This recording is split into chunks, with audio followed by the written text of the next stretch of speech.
Good morning. Before we start the day, a few non-substantive reminders. Please make sure to silence your cell phones. If you want to go out for lunch, please remember you'll have to go back through the security protocol. We do have a very lovely cafe upstairs, so feel free to go up to the cafe should you not want to exit the building. The men's restroom is located to the left. The women's just past the elevators, also to the left. If an emergency requires you to leave the conference room, please, but remain in the building, please follow the instructions provided over the building's PA system. If an emergency requires evacuation, and building alarm will sound, and everyone should leave the building in an orderly manner. Follow the exit signs closest to the nearest stairwell. Please do not use the elevators. After exiting the building, please go to the corner of Constitution and 7th Street and report to an emergency assembly area.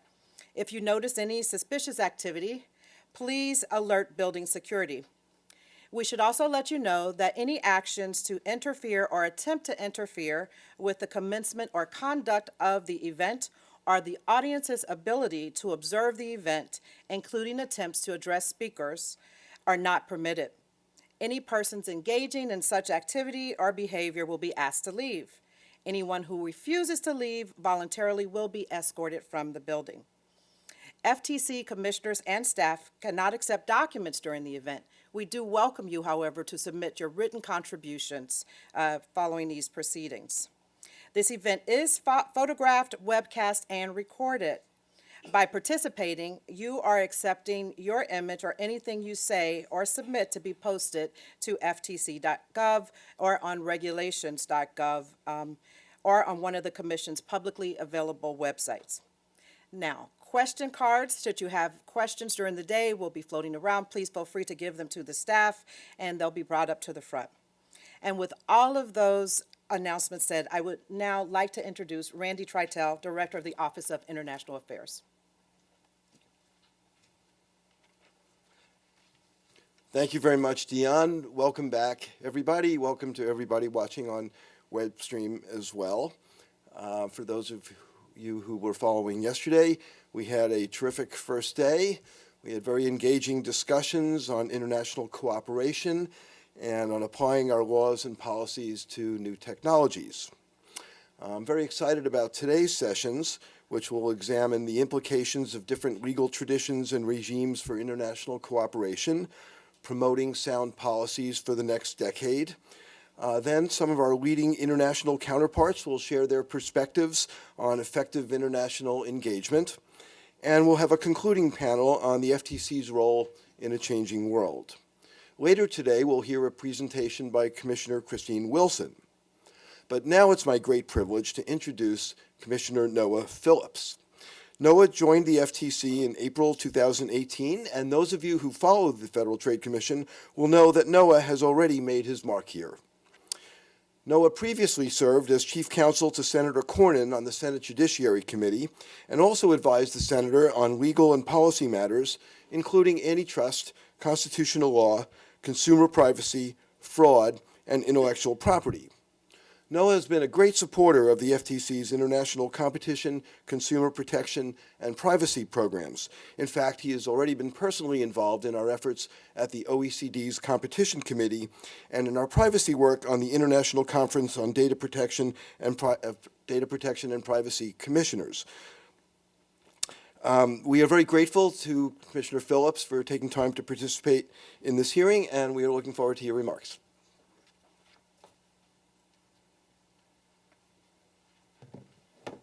Thank you, Randy. It's a real honor to be here with all of you today.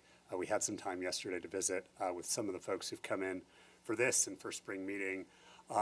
So very much all of you being here and the folks who are paying attention online are a testament to the quality of the work that Randy and his office and Hugh's office at OIA do every day. I'm really thrilled to be here inaugurating the second day of our hearings on the FTC's role in a changing world. I have to give the caveat that everything I say is just my opinion and not necessarily the opinion of my fellow commissioners, but I hope that a lot of them share the views of what I'll express today.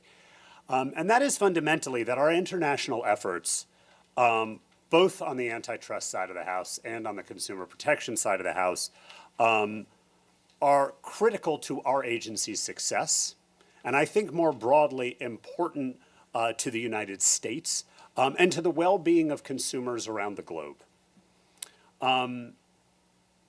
We hope that they assist our sister agencies around the world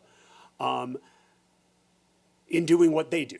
And all of that means that what we do, both as a consumer protection agency and as an antitrust agency, and in particular, I'd argue right now, antitrust and privacy, what we do has international ramifications. And that means that we need to take seriously what we do. We need to think carefully about what we do. And we need to do what we are doing today and the day before. Examine constantly and critically what we do to make sure that it lines up with best practice, that it reflects the best research, that we can be a model.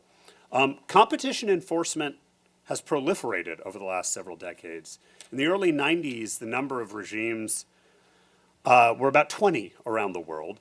And today, fewer than 30 years later, we have over 100 additional jurisdictions, bringing the total to about 130.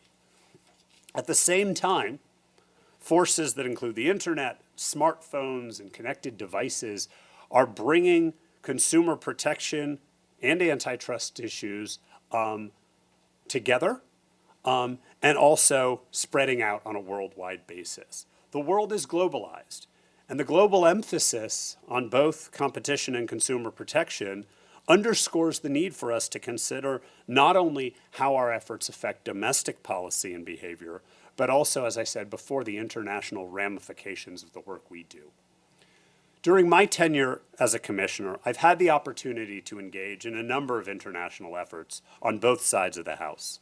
That includes traveling abroad for competition and consumer protection conferences and participating in ongoing debates. Randy mentioned OECD in Paris and ICD-PPC in Brussels. Just a few weeks ago, I was in Santiago, Chile for the APEC data privacy subgroup meetings. These meetings are critical. They're critical to ensuring the protection of consumers, and they're also critical to ensuring that we have mechanisms in place to facilitate international commerce, which yields global growth. That's important for US citizens, and it's important for citizens of countries around the globe. There are many areas that demand the FTC's attention on the international front, but I want to highlight just a few. On consumer protection, first, technology allows all sorts of activity to cross borders. Now, that's sort of a neutral statement on its own. It fosters beneficial interaction, but it also makes it easier for unlawful activity to spread internationally and frustrate law enforcement efforts. Frauds can be bigger, and chasing down fraudsters can be harder. We need to continue our efforts to work with international partners, both through multilateral institutions like OECD and APEC, and through direct partnerships. We need to work with them to identify trends and bring enforcement actions together that put an end to scams, frauds, and other activities that harm consumers here and abroad. To that end, the Commission has repeatedly called for making a law in the United States known as the Safe Web Act permanent, giving us the tools we need on a forward-looking basis to work with our international partners. I have actively supported these calls, my colleagues have actively supported these calls, and we all believe that Safe Web is critical to our international relationships and to our consumer protection agenda. Further, we need to support privacy and international data flows both by working toward the interoperability of data privacy regimes, building out tools like the APEC cross-border privacy rules. We have right now a lot of legislation going on internationally, most notably in Europe, the GDPR, but including efforts here in the States on Capitol Hill to craft a privacy bill. Different countries are going to take different approaches, but that's not going to stop the world from engaging in international commerce, and it shouldn't do so. The demands of consumers include both privacy and all the benefits that we derive from cross-border data flows. We here at the FTC must and will continue to work on the Privacy Shield, facilitating data transfers with the EU, and continuing our enforcement efforts and partnership with the Department of Commerce. And more broadly, as we in this country engage in a debate about the future of our privacy system, we must also remain engaged in the robust international debate, sharing our experience with others and learning from their experiences.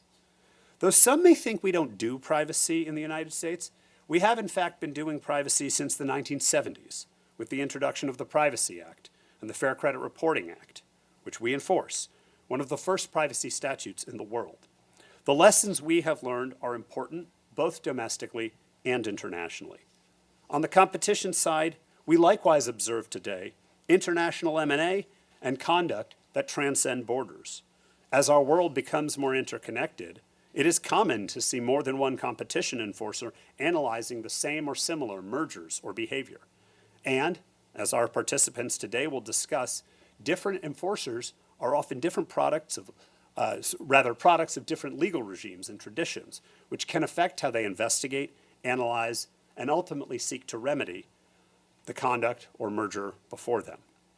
In my experience, enforcers often work well with one another to share information and best practices and to avoid impairing one another's ability to vindicate their own laws. This is an important part that all of us as government servers play in giving voice to the democratic process and allowing the laws to function. When analyzing the same conduct, for instance, enforcers can often obtain parties' consent to share information with one another. And organizations like the ICN and the OECD are instrumental in providing fora outside of individual cases where important substantive discussions can take place. I was speaking just last night with Isabel da Silva, and we were talking about merger review in France versus the United States, a conversation that we began nearly a year ago. That is a very live discussion right now in Europe, and the US, I think, has a lot to offer with respect to how our regime has worked. You can like it, you can dislike it, but I think it really offers an important lesson of how to look at a merger once it's been consummated, which was one of the things that we talked about. It is critical, then, that we as enforcers continue these efforts. While some differences between outcomes across jurisdictions are to be expected, unwarranted inconsistencies, for instance, where deviations are not justified by clearly established rules or traditions, about which we'll hear today, can raise serious concerns. And they can call into question the validity of efforts not only in the jurisdiction at issue, but really others as well. For instance, we have seen due process concerns being raised by the actions or alleged failures of jurisdictions, certain jurisdictions, and allegations that various jurisdictions are employing competition laws not to foster competition, the well-recognized goal of those regimes, but to vindicate other values, like protecting national champions. If true, such conduct threatens to create an appearance to the public that, rather than focusing on consumers and competition, which we should, enforcers are reacting to and maybe even seeking to one-up one another. This perception can undermine our global efforts to protect competition and consumer welfare. The U.S. has an important role to play in preventing the misuse or co-optation of competition laws. We benefit from the oldest, most experienced antitrust regime in the world. The Antitrust Division of the Department of Justice has been enforcing antitrust laws since the Sherman Act was promulgated in 1890. And the Commission here has been protecting consumers and competition since it was established in 1914. Given this rich experience, our actions are closely monitored by foreign authorities, particularly newer regimes looking to build their own experience and to establish their own enforcement policies and priorities. This is a testament to our agency's dedication and hard work, but it is also, as I said before, a tremendous responsibility, both where we excel and where we fall short. It is likely that others may follow. It is therefore critical that we continue to act with the utmost respect for the laws and for the goals we are tasked with enforcing. Our reputation as thoughtful, rigorous enforcers depends on our continued commitment to bringing solid cases, following due process, and advocating domestically and globally. These hearings are another important step in furthering these international efforts. I look forward to hearing from the participants today and in written comments on how best we can target our resources on these important questions. And I thank everyone again for being with us today. Thank you.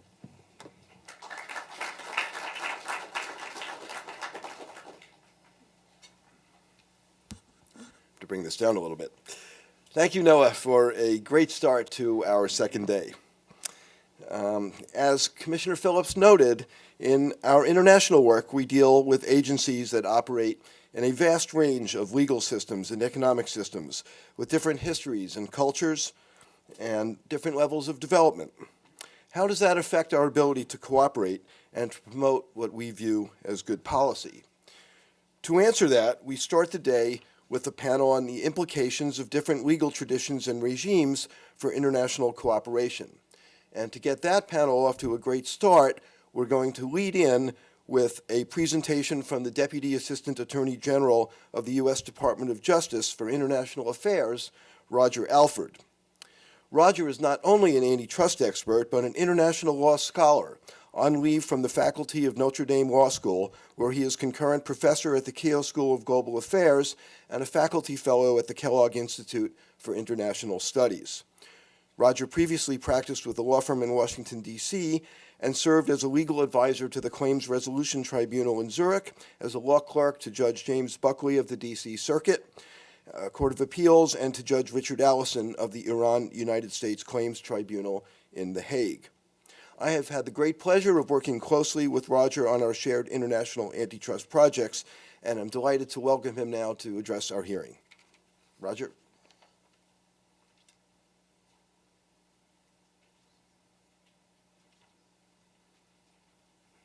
Let me thank Randy and Bilal and all the others at the FTC for helping to organize this event, and I'm so thrilled that among the many roundtables and topics that you're focusing on, that you're spending 2 days on international engagement and cooperation. So I want to thank you, Randy and Bilal, for the chance to speak here with you today and to give the Department of Justice perspective. As all of you know, the DOJ and the FTC work extremely closely with one another in international arenas, and so we're constantly in discussions and dialogues and strategy sessions about how we should promote our shared values with respect to international engagement and cooperation. So thank you for the opportunity to be here. And I want to just say that I think these hearings are incredibly useful for engaging in serious reflection on broad issues of antitrust enforcement, and will definitely help to promote sound antitrust policies. So the Antitrust Division is closely following the hearings, and we are happy to contribute our perspective to the rich collection of views that have been shared with diverse experts here yesterday and today. Today's hearing focuses on the agency's shared commitment to global engagement, a topic that is of critical importance for the success of our mission to protect and promote competition.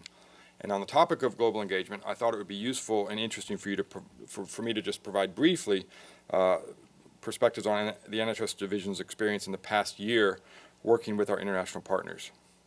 Case cooperation continues to be critical to our enforcement efforts, particularly for mergers notified in other jurisdictions. In the past year, the Division cooperated with 14 international agencies on 16 different matters. And as has been true for a number of years, our largest cooperation partners are the competition agencies of the European Commission, Canada, Mexico, Australia, and Brazil. In some cases, the level of cooperation has been extraordinary. For example, in the Bayer-Monsanto merger, our team worked closely with 8 different authorities on the analysis of the merger and the proposed remedies, which, given the nature of agricultural markets, required that we work hand in hand with other jurisdictions in fashioning the remedies. Cooperation with several agencies involved weekly calls at staff and management level and the front office coordination on the timing and the remedies. And ultimately, we resolved the matter by requiring one of the largest divestiture remedies in division history. As is obvious from this summary, it is amazing how far we have come in a few short decades. Fortunately, today, we live in a world that has largely embraced market-based economies. With that embrace, the world generally has accepted the need for civil liberties, including fundamental due process. And while we still have a far way to go, it is truly remarkable how far we have come since the end of the Cold War in promoting economic and political freedom. By the mid-90s, as Noah just mentioned, most countries recognized the virtues of market-based economics, and with that recognition came the realization that antitrust laws are crucial to protect the integrity of free markets. 25 years ago, over 60 countries, representing more than 80% of the world's GDP, have enacted antitrust laws. As Assistant Attorney General Ann Bingaman noted, this development represents enormous progress in agreeing on the ideal shape of the playing field. But leveling the field in today's global economy means more than just adopting antitrust laws. It means enforcing them. And today, more than 130 jurisdictions, including every major economy, have adopted competition laws. Even as the world has embraced the need for antitrust laws to promote market integrity, countries enforce their antitrust laws consistent with their own procedural traditions. Today I want to highlight some of the differences between common law and civil law jurisdictions and between prosecutorial and administrative systems. There are almost twice as many civil law countries than common law traditions in the world, not to mention countries that rely upon Islamic and indigenous law as well. Therefore, one can expect some variation in the ways that different countries enforce their antitrust laws. As Oliver Wendell Holmes said in his famous treatise on the common law, the law embodies the story of a nation's development through many centuries, and it cannot be dealt with as if it contained only the axioms and corollates of a book of mathematics. There are, however, some axioms that transcend every tradition. Just as every language has a grammar, every legal system has a set of common principles. Despite our many differences, there is unity at the core with respect to fundamental due process and diversity at the margins respecting national traditions of enforcement. While I normally speak about the unity across legal systems when I travel around the world, I want to speak today about our diversity. Let me start by briefly highlighting some features of the Antitrust Division's operations as an example of a prosecutorial system in a common law jurisdiction, and then contrast that with civil law-based administrative systems.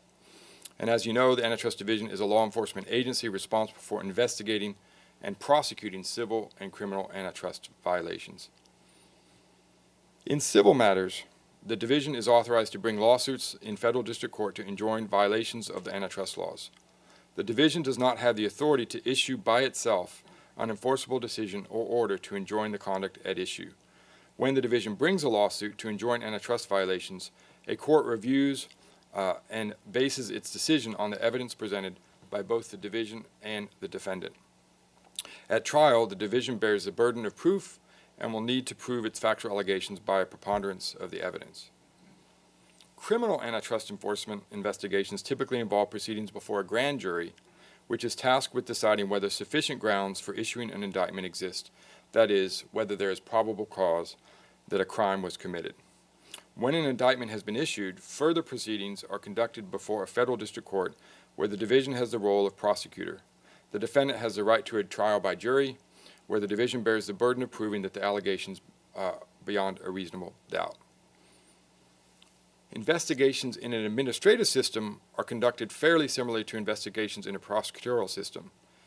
Agencies typically are authorized to request or seize evidence and information from the parties as well as from the third parties, and the agency bases its decision on the evidence obtained through the investigations. The process leading from investigation to ultimate enforcement decision, however, varies by jurisdiction. In some jurisdictions, parties have the right to request a formal hearing before an enforcement decision is issued, while others simply provide for an opportunity for the parties to submit written statements. However, the process is designed, the key point is that the agency, rather than an independent judge, makes the enforcement decision. Administrative enforcement decisions themselves generally are subject to judicial review. In most jurisdictions, the court reviews the agency's enforcement decision for legal and factual error. While courts conduct their own legal assessment, they tend to review factual findings based on the agency's record and often do not themselves take evidence. The required standard for factual findings varies. Evidence may need to be reliable or consistent or convincing or some combination thereof. In the EU, for example, the European Commission is required to base its decision on convincing evidence or a cogent and consistent body of evidence, which means that the evidence must be factually accurate, reliable, and consistent. However, in administrative law systems, courts tend to defer to antitrust agencies' economic assessment to a significant extent by applying a less rigorous standard of review with respect to economic issues or matters of competition policy. So as you can see, the differences in agency procedures between different enforcement systems can be noteworthy, and these differences also can have a real impact on the decision-making by agencies in their respective systems. So let me just briefly summarize some of those differences with respect to admissibility of evidence, burden of proof, and standard of review. One difference that many observers note is that administrative systems rely on a less rigorous standard with respect to admissibility of evidence. As a prosecutorial agency in a common law jurisdiction, the Antitrust Division needs to critically consider not only the strength of our economic theories, but also ways to prove our theories at trial through admissible evidence. The rules of evidence thus have a significant impact on the types of evidence on which we rely in building a case. For example, the division needs to consider which company documents or statements by executives of the parties we could introduce without running afoul of the hearsay rules. Similarly, with respect to complaints by customers or competitors, we need to determine to what extent such complaints can be used as evidence at all, as opposed to inadmissible opinions. In an administrative system, agencies typically have much greater leeway as to the types of evidence that they take into account in making their decisions. For example, hearsay rules do not apply in agency proceedings, and courts in civil law jurisdictions usually do not have such rules in place either. Administrative agencies also tend to give more weight to third-party statements, in particular statements of competitors, which, if not inadmissible altogether, are considered with heavy skepticism in prosecutorial systems. While enforcement decisions by administrative agencies are typically subject to review by a court of law, the deference to this agency is different than how courts treat agencies in a prosecutorial system.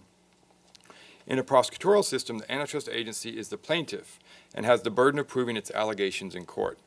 In an administrative system, in contrast, the agency is the respondent at the review stage.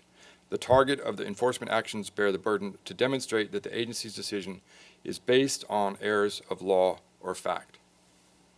Agencies thus have different perspectives based on their respective burdens in court. In a prosecutorial system, the agency asks itself whether it has sufficient admissible evidence to convince a judge. In an administrative system, in contrast, the agency assesses whether its determination is likely to be overruled on appeal. On the margins, this tends to create a lower threshold for bringing enforcement actions in civil law jurisdictions. Finally, standard of review. In addition to the procedural posture, there are significant differences when it comes to the standard of review. In a prosecutorial system like the United States, the courts review the allegations in the complaint de novo without deference to the agency's views. In essence, the agency is in the same position as any other private plaintiff. The Antitrust Division, for example, does not receive deference from federal district courts. Under the Chevron doctrine, courts will defer to a reasonable agency interpretation of an ambiguous law that a regulatory agency is tasked to administer. And in our provides that courts will generally defer to a regulatory agency's construction of its own regulations. The Antitrust Division, however, is a law enforcement agency rather than a regulatory agency, and thus Chevron and Auer do not apply when the division brings a lawsuit to enforce the antitrust laws. In administrative systems, by contrast, courts tend to give at least some deference to the enforcement agency's views, or even largely defer to the agency with respect to certain issues, in particular economic assessment and matters of competition policy. In the EU, for example, to the extent that a decision of the European Commission touches on policy matters or entails complex economic assessments, the European courts will conduct only a marginal review, which is limited to checking whether the relevant rules on procedure and on stating reasons have been complied with, whether the facts have been accurately stated, and whether there has been any manifest error of assessment or misuse of powers. So as you can see, there are significant differences between prosecutorial and administrative enforcement systems in civil and common law traditions. And these differences may result in a very different dynamic in enforcement proceedings. In a sense, some characteristics of administrative systems in civil law jurisdictions create incentives in favor of enforcement, while prosecutorial systems impose higher burdens of proof on enforcement agencies. In the United States, decisions to block mergers or enjoin conduct are ultimately up to the courts. Even where the division has significant concerns about harm to competition, as it did with the AT&T and Time Warner merger, The courts are the ultimate decision makers. The benefit, however, of our prosecutorial system is that it requires the division to engage in careful, evidence-based analysis. There is nothing inherently wrong with either approach, but recognizing these differences will help agencies in different systems better understand each other. Indeed, having different systems in place, which at times may reach different results, creates incentives for agencies to critically assess their own work. The key point in all of this, however, is that the differences between various enforcement regimes do not prevent our agencies from reaching consensus on fundamental issues of antitrust enforcement. With respect to antitrust procedures, there is unity at the core and diversity at the margins. We respect both our national traditions and transcendent axioms of procedural fairness. In this respect, I want to close by highlighting the initiatives for the multilateral framework on procedure, which the Antitrust Division has developed with other leading agencies, including the FTC, in our work around the world. This initiative aims to establish fundamental due process norms for antitrust enforcement and to achieve commitments from participating agencies to abide by these norms. The proposal identifies approximately a dozen universal principles that are widely accepted across the globe. The proposal complements these substantive provisions with strong adherence, cooperation, and review mechanisms designed to ensure meaningful compliance. Since we announced our initiative in June of last year, we have had meetings and discussions with over 50 antitrust agencies from around the globe, including agencies from both prosecutorial and administrative systems, from both common law and civil law systems, from both large and established agencies, as well as younger and smaller agencies. We reached broad consensus with all of these agencies on the fundamental due process principles set forth in the proposal. And over the last few months, we have worked closely with our partners to evaluate ways to implement our initiative through the International Competition Network, the ICN.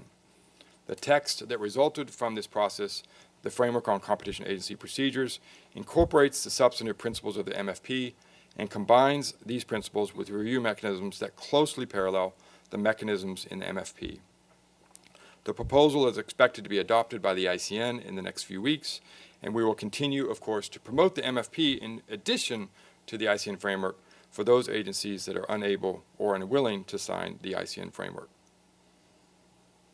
Adopting this text, which will be open to all competition agencies worldwide, both ICN members as well as non-members, will be a remarkable achievement. It will send a clear signal that antitrust agencies across the globe, despite the differences between their proceedings that I discussed earlier, are committed to procedural fairness, and it will reflect international minimum standards that even non-signatories should recognize. Our procedural fairness initiative is only one example of successful international cooperation across different enforcement models and different legal systems, and we have successfully cooperated over decades on numerous enforcement matters with many partner agencies across the world.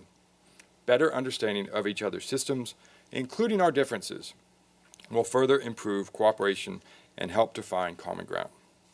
As two eminent antitrust scholars have noted, quote, convergence of procedure, no less than convergence of substantive law, enhances respect, regard, and legitimacy, and thus the sympathy of nations. Thank you very much.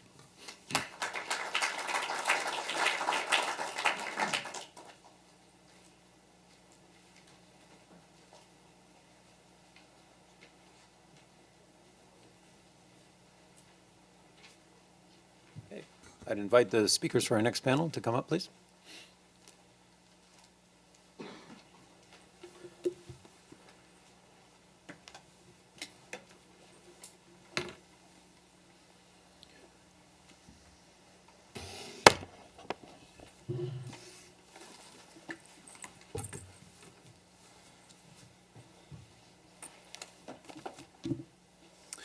All right. Good morning, everyone. I'm Hugh Stevenson from the FTC.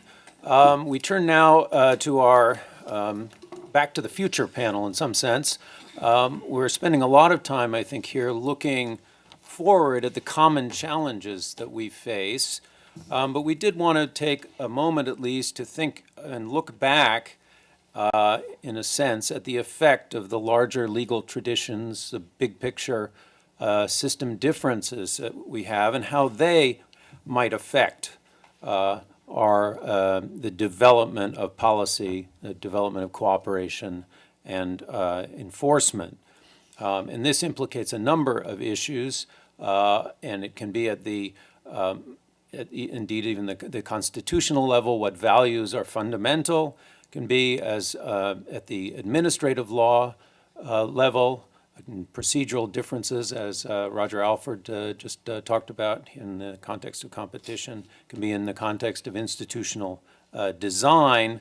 And one of the challenges here is to step back a little bit from the front line practical issues that we face here and explore some of the sometimes underappreciated ways in which these underlying big picture differences of systems can result in challenges for us in moving forward in a common way. And with that, I turn it over to my co-moderator. Thank you, Hugh. Good morning to everybody. With us today is an impressive panel of professors, and I emphasize professors as particularly well suited to our comparative law type discussion this morning. You can read about just how well suited they are, their impressive work and credentials in the online hearings materials.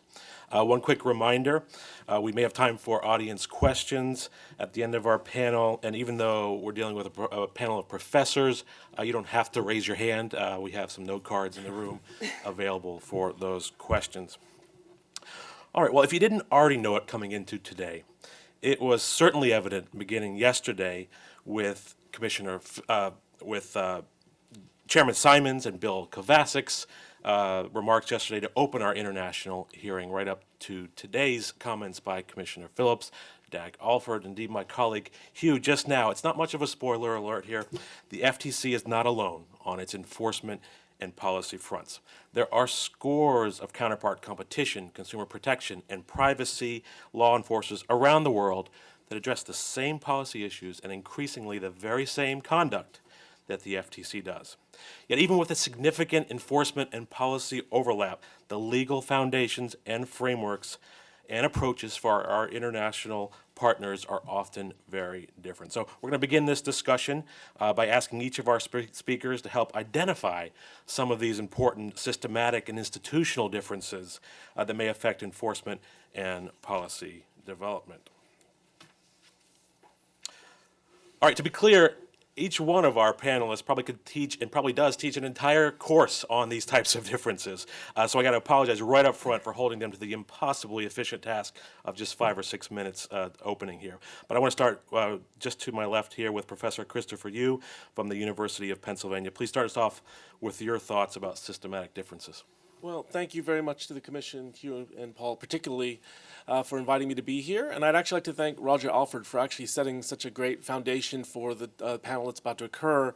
I could criticize him for stealing some of what I have to say, but that's the ultimate compliment, I suppose.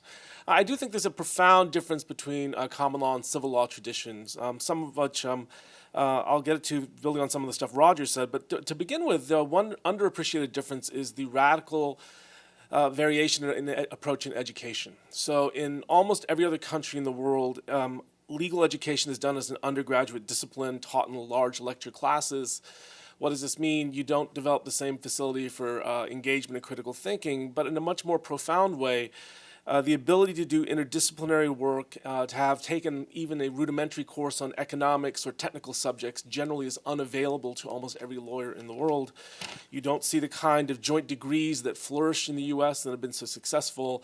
At the University of Pennsylvania, 70% of our students graduate with a joint degree or a certificate from a different school. And that style of education is almost alien in every other jurisdiction. Interestingly, Japan and Korea attempted to institute reforms to make graduate education possible in an attempt to make their counselors more effective at understanding the needs of their clients and make them more effective advocates. We've discovered that, in fact, the success of that is intimately tied to bar passage rates, and certain types of evaluation lead law schools to essentially become large bar prep classes for the entirety of their existence, and the ability to do that kind of work disappears.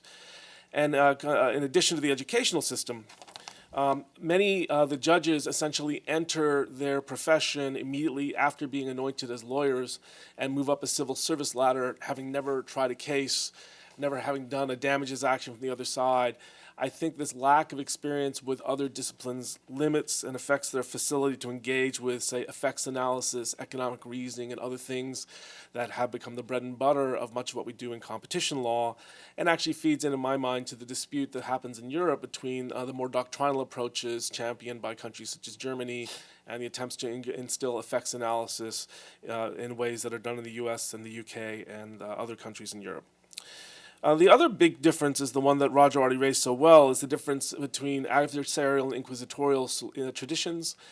We forget, one of the things that's very different about the law is usually the judge does all the questioning in the of the witnesses and dictates how the proceedings unfold. And it's interesting. It's what we discovered is this is then grafted, as Roger set up so well, onto an administrative decision making apparatus, where we assume that the administrative agencies get all the benefits of the traditional civil law judge, even though they lack the same degree of independence and they lack the same degree of relationship with the overall decision-making process. We're going to talk about implications in the next round of questions, so I'll save some of the more detailed comments for there. But what you discover is that, in fact, the difference between adversarial and inquisitorial traditions go far beyond what happens in the courtroom. There's actually a whole social construction of the profession where, which has become very clear when other countries, particularly European countries, have attempted to graft adversarial trappings on top of what has traditionally been a civil law system and have largely failed, because it has a lot to do with how clients are retained, the resources they're given, and the whole interaction with the system in ways that are much more problematic. And the last point I'd like to make is one regarding the other aspect of the Commission's jurisdiction, which is consumer protection. There is a long-standing difference between the views of privacy and data protection between the U.S. and the EU, encapsulated by James Whitman in his famous Yale Law Journal article as a difference between a dignity-oriented vision of privacy and a liberty-oriented vision. And to some extent, it can also be thought of as in terms of human rights versus liberty. It's interesting, I always think of this as being encapsulated by the right to be forgotten. And in Europe, it really accords to individuals the great ability to curate their own lives. As any parent will know, my children would love the ability to curate their own life to my eyes, and it's worth a laugh. But it's the problem that's associated with that, which is there is a certain amount of control which is perhaps healthy, but a lot of it should be outside the individual's control. And in fact, it runs in the U.S. afoul of a First Amendment principle, which is a First Amendment right to speak truthful speech, to speak truthful facts. And so what you see is also, though, is I actually think that in many ways sometimes it is overdrawn, because even if you characterize it as a human right under the EU system, there is a notion of proportionality. As any right we have in the U.S., they can be waived, they can be alienated, and they can give way to larger concerns. That's somewhat often lost in the discourse. There is a European discourse criticizing the notion of balancing, and you see that in the First Amendment here, but that is the larger question about how we do that, and I think that is a fundamental problem of law. Thank you for that start. Next, we'll turn to Professor Francesca Bignami from George Washington University. What are your thoughts on identifying some of these important foundational differences between regimes? Well, thank you very much for the invitation to be here today. It's a real privilege to be able to speak to this audience about the comparative law of regulation and the regulatory process. So it's great to be here.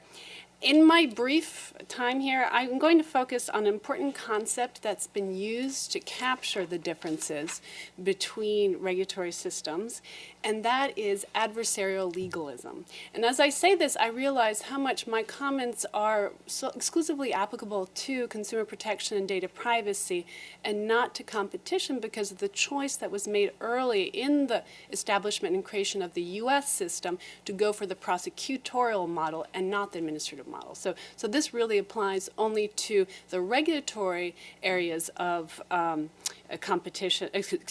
consumer protection and privacy. Now, what is adversarial legalism? Well, American and European regulators very often pursue similar policy objectives in areas such as consumer protection, but they use different means to get there. And these means are sometimes called regulatory styles.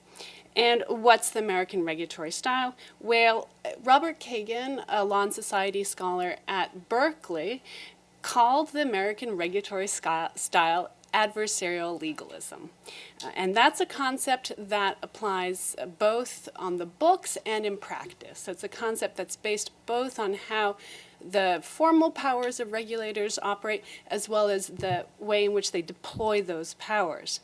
And the claim is that American regulatory law is a lot more detailed and punitive than the law of other jurisdictions, including European jurisdictions. When it's implemented by government bureaucracies, it's done through adversarial formal procedures inside the bureaucracy, and outside the bureaucracy subject to extensive court challenge.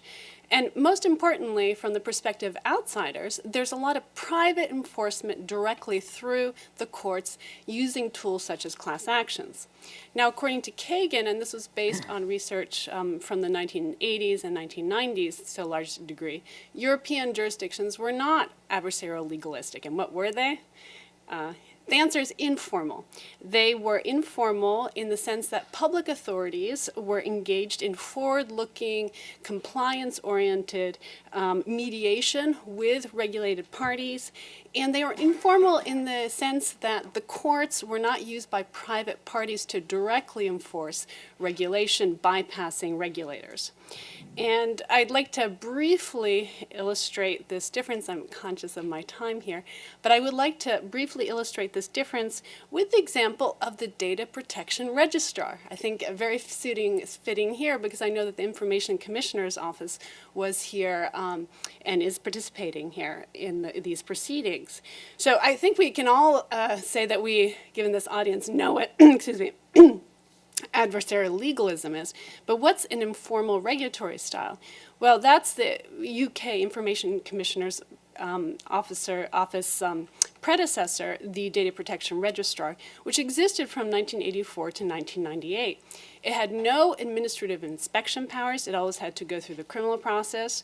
It only had one real administrative sanction, and it could sue in court based on criminal procedure, but only for a very small set of privacy violations.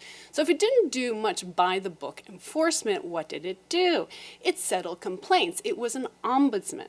To just take 1 year, 1998, the UK authority received 4,173 complaints, and it undertook to resolve all of them. And as for private litigation, there were only 3 recorded cases in that time period, again, 1984 to 1998. And this is not only a good example because the UK agency illustrates the informal extreme of this informal regulatory style, even among European agencies, but it also illustrates how consumer protection law today still works to some extent, especially in northern jurisdictions where the ombudsman model is still quite prevalent.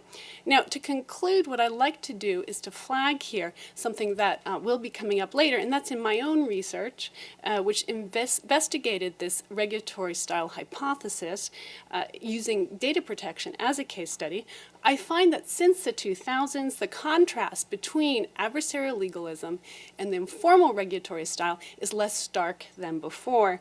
And that's because European administrative agencies have acquired significant enforcement powers, and they are more strategic and deterrence-oriented in how they use those powers. And so here, the convergence, however, is not complete, and I do not find a lot of class action, other kinds of enforcement litigation by private parties in the courts. And I'll conclude there. Thank you very much. We'll turn next to Professor Philip Marston from College of Europe and ask you to share your perspectives on some of the important institutional differences that you think affect this international work. Thank you. Well, it's not so much the institutional differences that are impeding the ability to act internationally. To me, it's a growing criticism of any of the current models being adequate to handle the new technological challenges, whether they are prosecutorial agencies or administrative agencies, whether they're independent or whether they contain some expert discretion and political accountability. So this criticism crosses all legal regimes, whether civil code, common law, or administrative model. And the problem to me that the critics see is not the differences among the institutions, it's that the critics want a different kind of intervention. And the noise they're creating is drowning out a lot of the signal achievements of international cooperation. So in the last years, particularly reacting to the power of the tech giants, we hear calls for less independence of decision-making, more political influence, and greater and faster intervention. And this has fueled what I will call in antitrust the Leave campaign. As in, leave the current relatively permissive approach, leave the consumer welfare standard, take back control. This is populist-led with a disdain of experts and impatience at waiting for evidence. And in this view, independent decision-making and economic analysis have allowed too much power in the hands of too few. So leavers argue for more intervention, for focusing on structural harms relating to economic dependency, for infusing competition law with such standards. Germany, France, Belgium, Austria, Japan already have those. South Africa is moving that way. And leavers argue for structural remedies like price caps and market share caps or breakups. And some jurisdictions are already creating new rules where none have been before. We've seen institutions that still lack merger control bring injunctions to pause mergers pending review, but with no expertise on merger control within the agency. We've seen one government enact laws to prevent digital companies from selling their own products on their own platforms, laws that actually just protect a domestic rival. Now, these are not particularly welcome developments in terms of the rule of law and due process or economic rationality, but this is about responsiveness, not analysis. Now, there's another narrative, and that is the Remain narrative. This is expert-led. It notes the benefits of digital developments for consumers and for small businesses, as well as the potential harms. And it has two voices with one message, and the message is there's no need to do anything. The first voice is from the large tech firms, and they say there's nothing to look at here, move along, competition is a click away. The second voice is from authorities who say there's nothing to look at here, move along, antitrust and merger control are fit for purpose, thank you very much. Just maintain evidence-led inquiries. And the enforcers say we have leveraging theories, we have cases against pre-installation, we have cases against tying, we have cases against self-preferencing, just do more of those cases. But don't do anything more radical to the antitrust laws or you'll jeopardize innovation incentives and investment. Now, it's difficult to see how Leave and Remain can ever agree on anything. So is there a new approach, a third way? And on my little island off the French coast, Her Majesty the Queen used this phrase, common ground. Can you just find some common ground in describing the political Leave and Remain face-off? And this approach questions both narratives. It questions the chicken little leavers and says the sky isn't falling, actually, because of digital developments. There are huge benefits from them and innovation. Equally, many of our antitrust theories of harm are just old wine in new bottles. So traditional competition law analysis and narratives of leveraging and exclusion can handle many of these complaints. But it isn't true that we should just move along, that there's nothing to look at here. Clearly, competition is not truly a click away. Clearly, data is not sunshine, not in a world of walled gardens. And clearly, competition authorities should not be Chicken Little, running around with their heads cut off, but they shouldn't be ostriches either, with their heads down in complete denial. Cases are slow. Cases are few and far between. Fines are huge and blunt, and there's no guidance for industry. So we have to get both faster as well as taking a longer view. We have to get better at assessing harms to potential competition, particularly from so-called kill zone acquisitions. We have to develop our ability to assess harms to dynamic competition. We have to develop a faster ability for interim relief and act quicker when we can. But those are actually just tweaks in the bigger picture. Do we need to build a more progressive antitrust, no matter what legal regime or legal institution? Can we find common ground on which to build a principled basis for pro-competitive regulation? So I'd suggest that in some of these markets, when a market tends towards one or only a few firms, policy interventions beyond standard antitrust are often required. So one idea we explore in our Furman report, Unlocking Digital Competition, is that we suggest setting some codes of practice, agreeing with industry and government acceptable norms of competitive conduct on how firms with strategic market status should act with respect to smaller firms and consumers who depend on them. This all has a similar aim to antitrust enforcement, but given the challenges to antitrust in fast-moving markets, where cases are always likely to conclude after years and years, our pro-competition approach is to agree some rules up front with a more rapid system to resolve disputes, and I favor arbitration and large fines. So to build common ground on a possible ex-ante approach, we need to start that dialogue right now, and I think this series of hearings in Washington today is an amazing place to start. Thank you. Well, thank you for that intervention. We'll leave it for the moment and we'll maybe come back to it. But Next, we go to Professor Chung from the University of Hong Kong and King College London to offer her perspectives. Please. Thank you, Hugh. So good morning. It's a great privilege for me to speak here before the FTC and with three distinguished academics on my panel. To respond to your earlier question, I think the fundamental differences that affect the enforcement agencies are the institutional constraints in which they operate. Now, to quote the Nobel laureate Douglas North, institutions are the rules of the game in a society. And so I believe that no antitrust agency can really operate in a vacuum without facing these institutional constraints. In today's panel, I will give two examples, one about Europe and one about China. Let's start with Europe.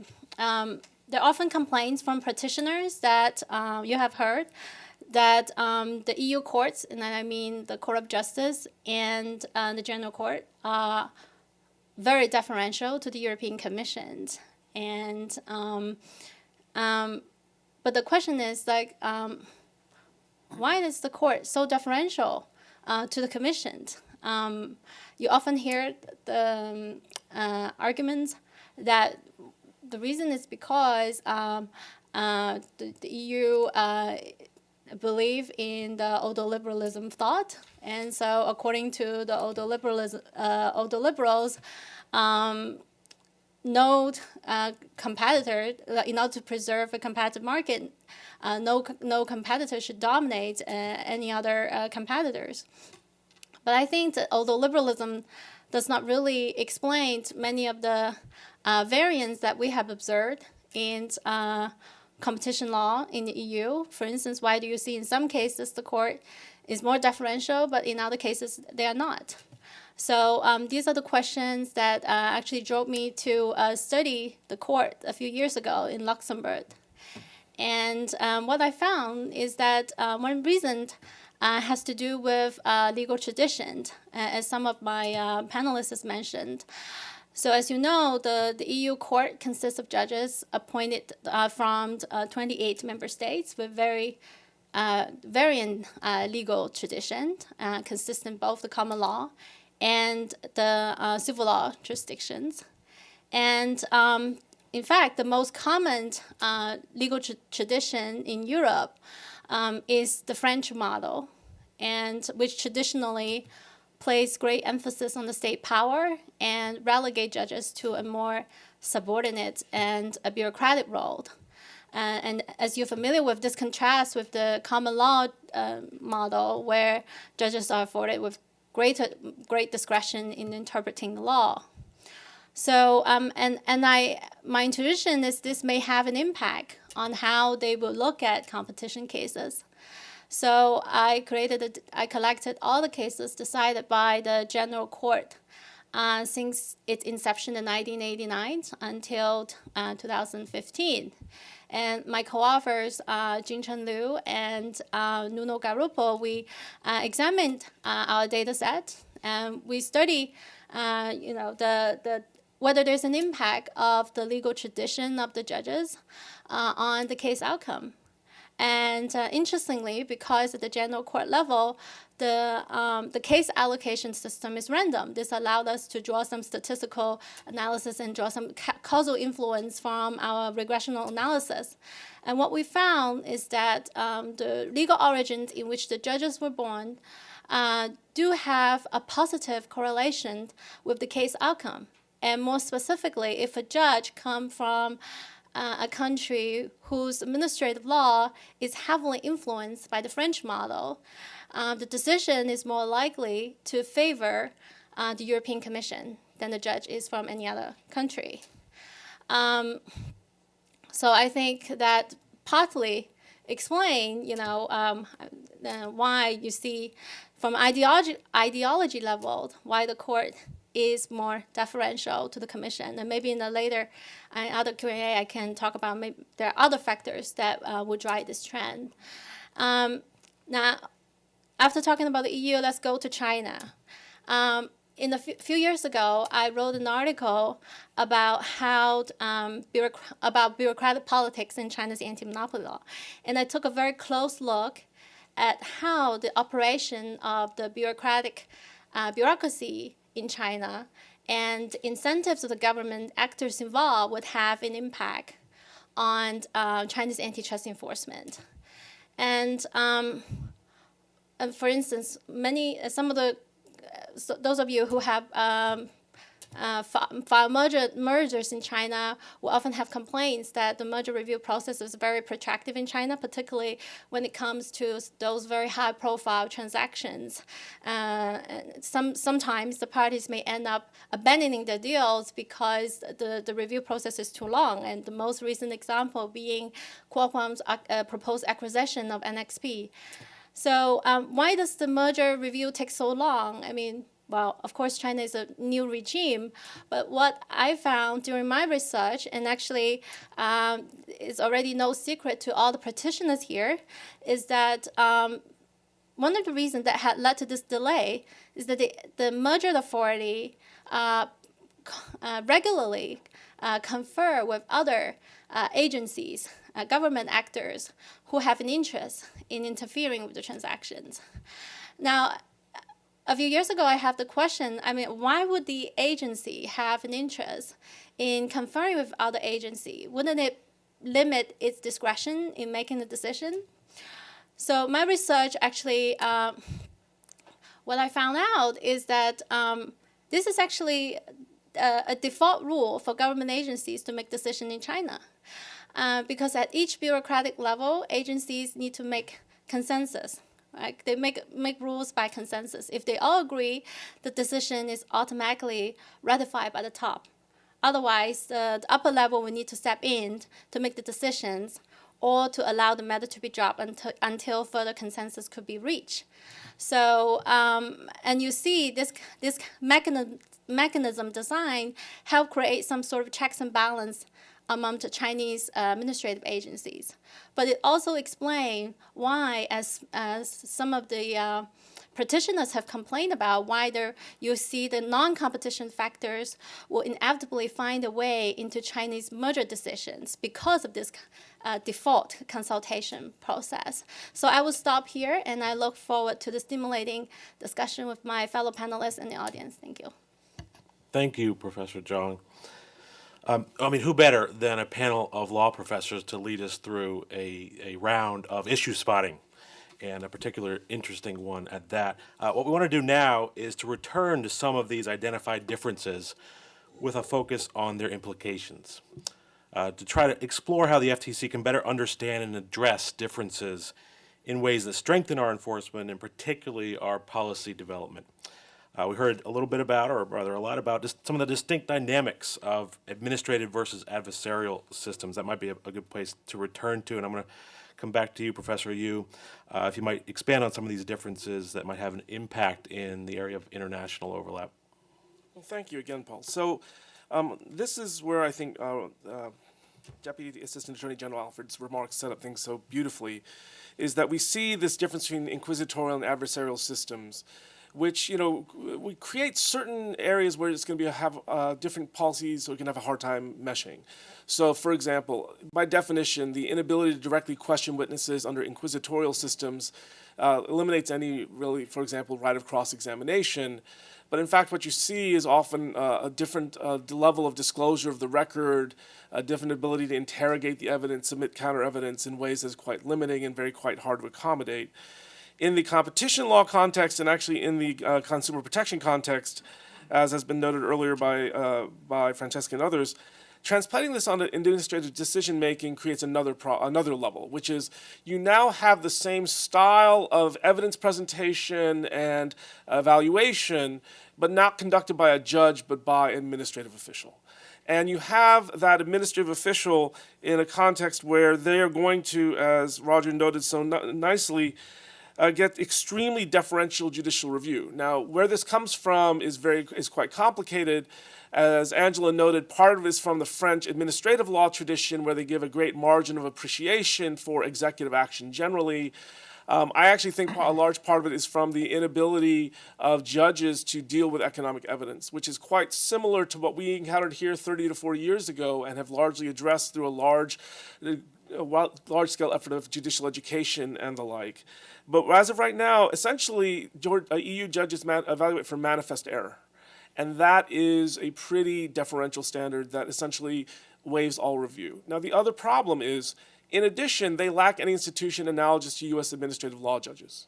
So, in fact, you have a fusion of the same personnel that do the charging, investigation, and prosecution decision and the adjudication decision. Now, I don't mean to overdraw that. For example, here in the Commission, all actions are officially the actions of the commissioners, but below that, we do have a separation of functions and ex parte communication rules that are meaningful. There is a decision coming out of the European Court of Human Rights, not the EU courts, that in the Menarini decision that says that you have a right to fair trial, and that means a separation of personnel. And that, in fact, if that's not meaningful, there has to be plenary judicial review. And I know from a fact that the DG Comp is quite worried about this because they don't have the separation of functions. And the question is, does the deferential level of judicial review that takes place satisfy the ECHR's obligation to provide a fair trial?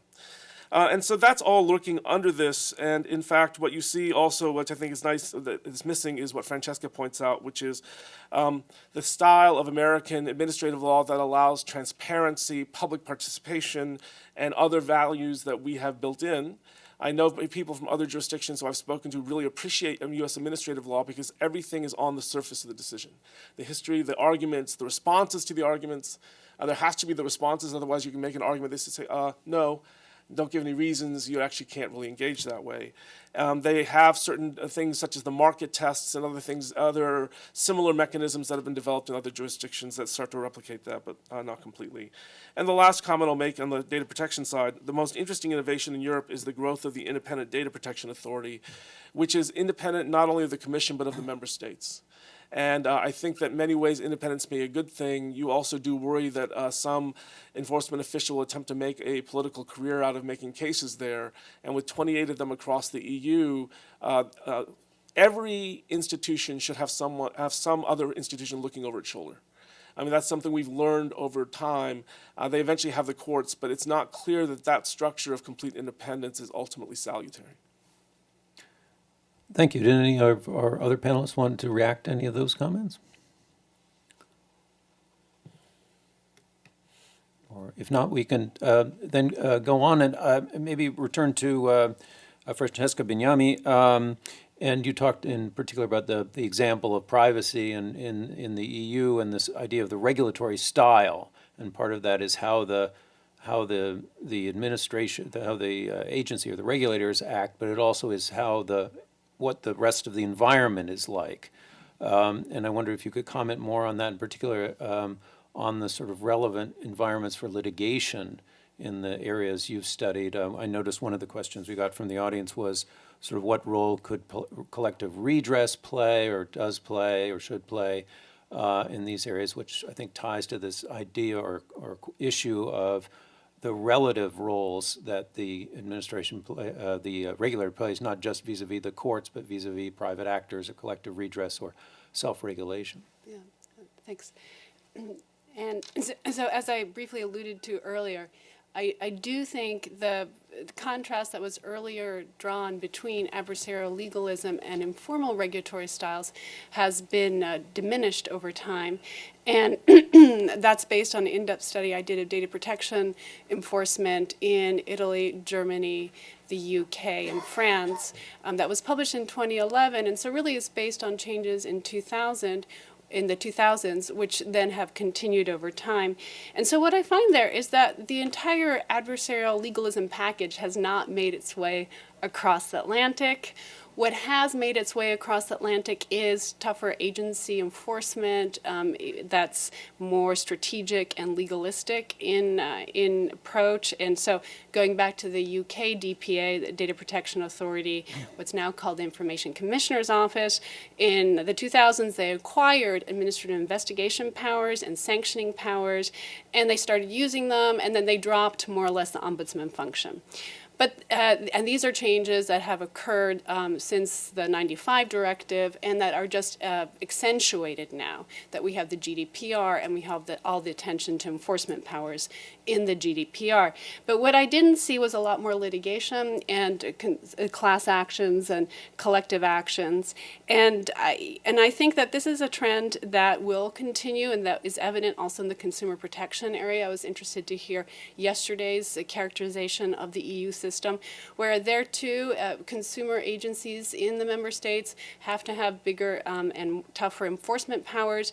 But the collective action part of it has been sputtering along and hasn't been extraordinarily, is not extraordinarily rooted yet, at least. And I think that's largely because of the hurdles to litigation in areas where you have diffuse harm and small individual claims. And so what does this mean for international cooperation? I think that was also part of the question here. And that is that I think that it should be, to be quite frank, easier for the FTC to cooperate with its European counterparts because they now have a more similar regulatory philosophy. So they're not all ombudsmen, but they really do have more of a strategic, deterrence-oriented philosophy. And they also have the powers independently as administrative authorities. And so I do think that it should be easier to cooperate, especially also because we see there's a certain degree of centralization that's occurring in Brussels.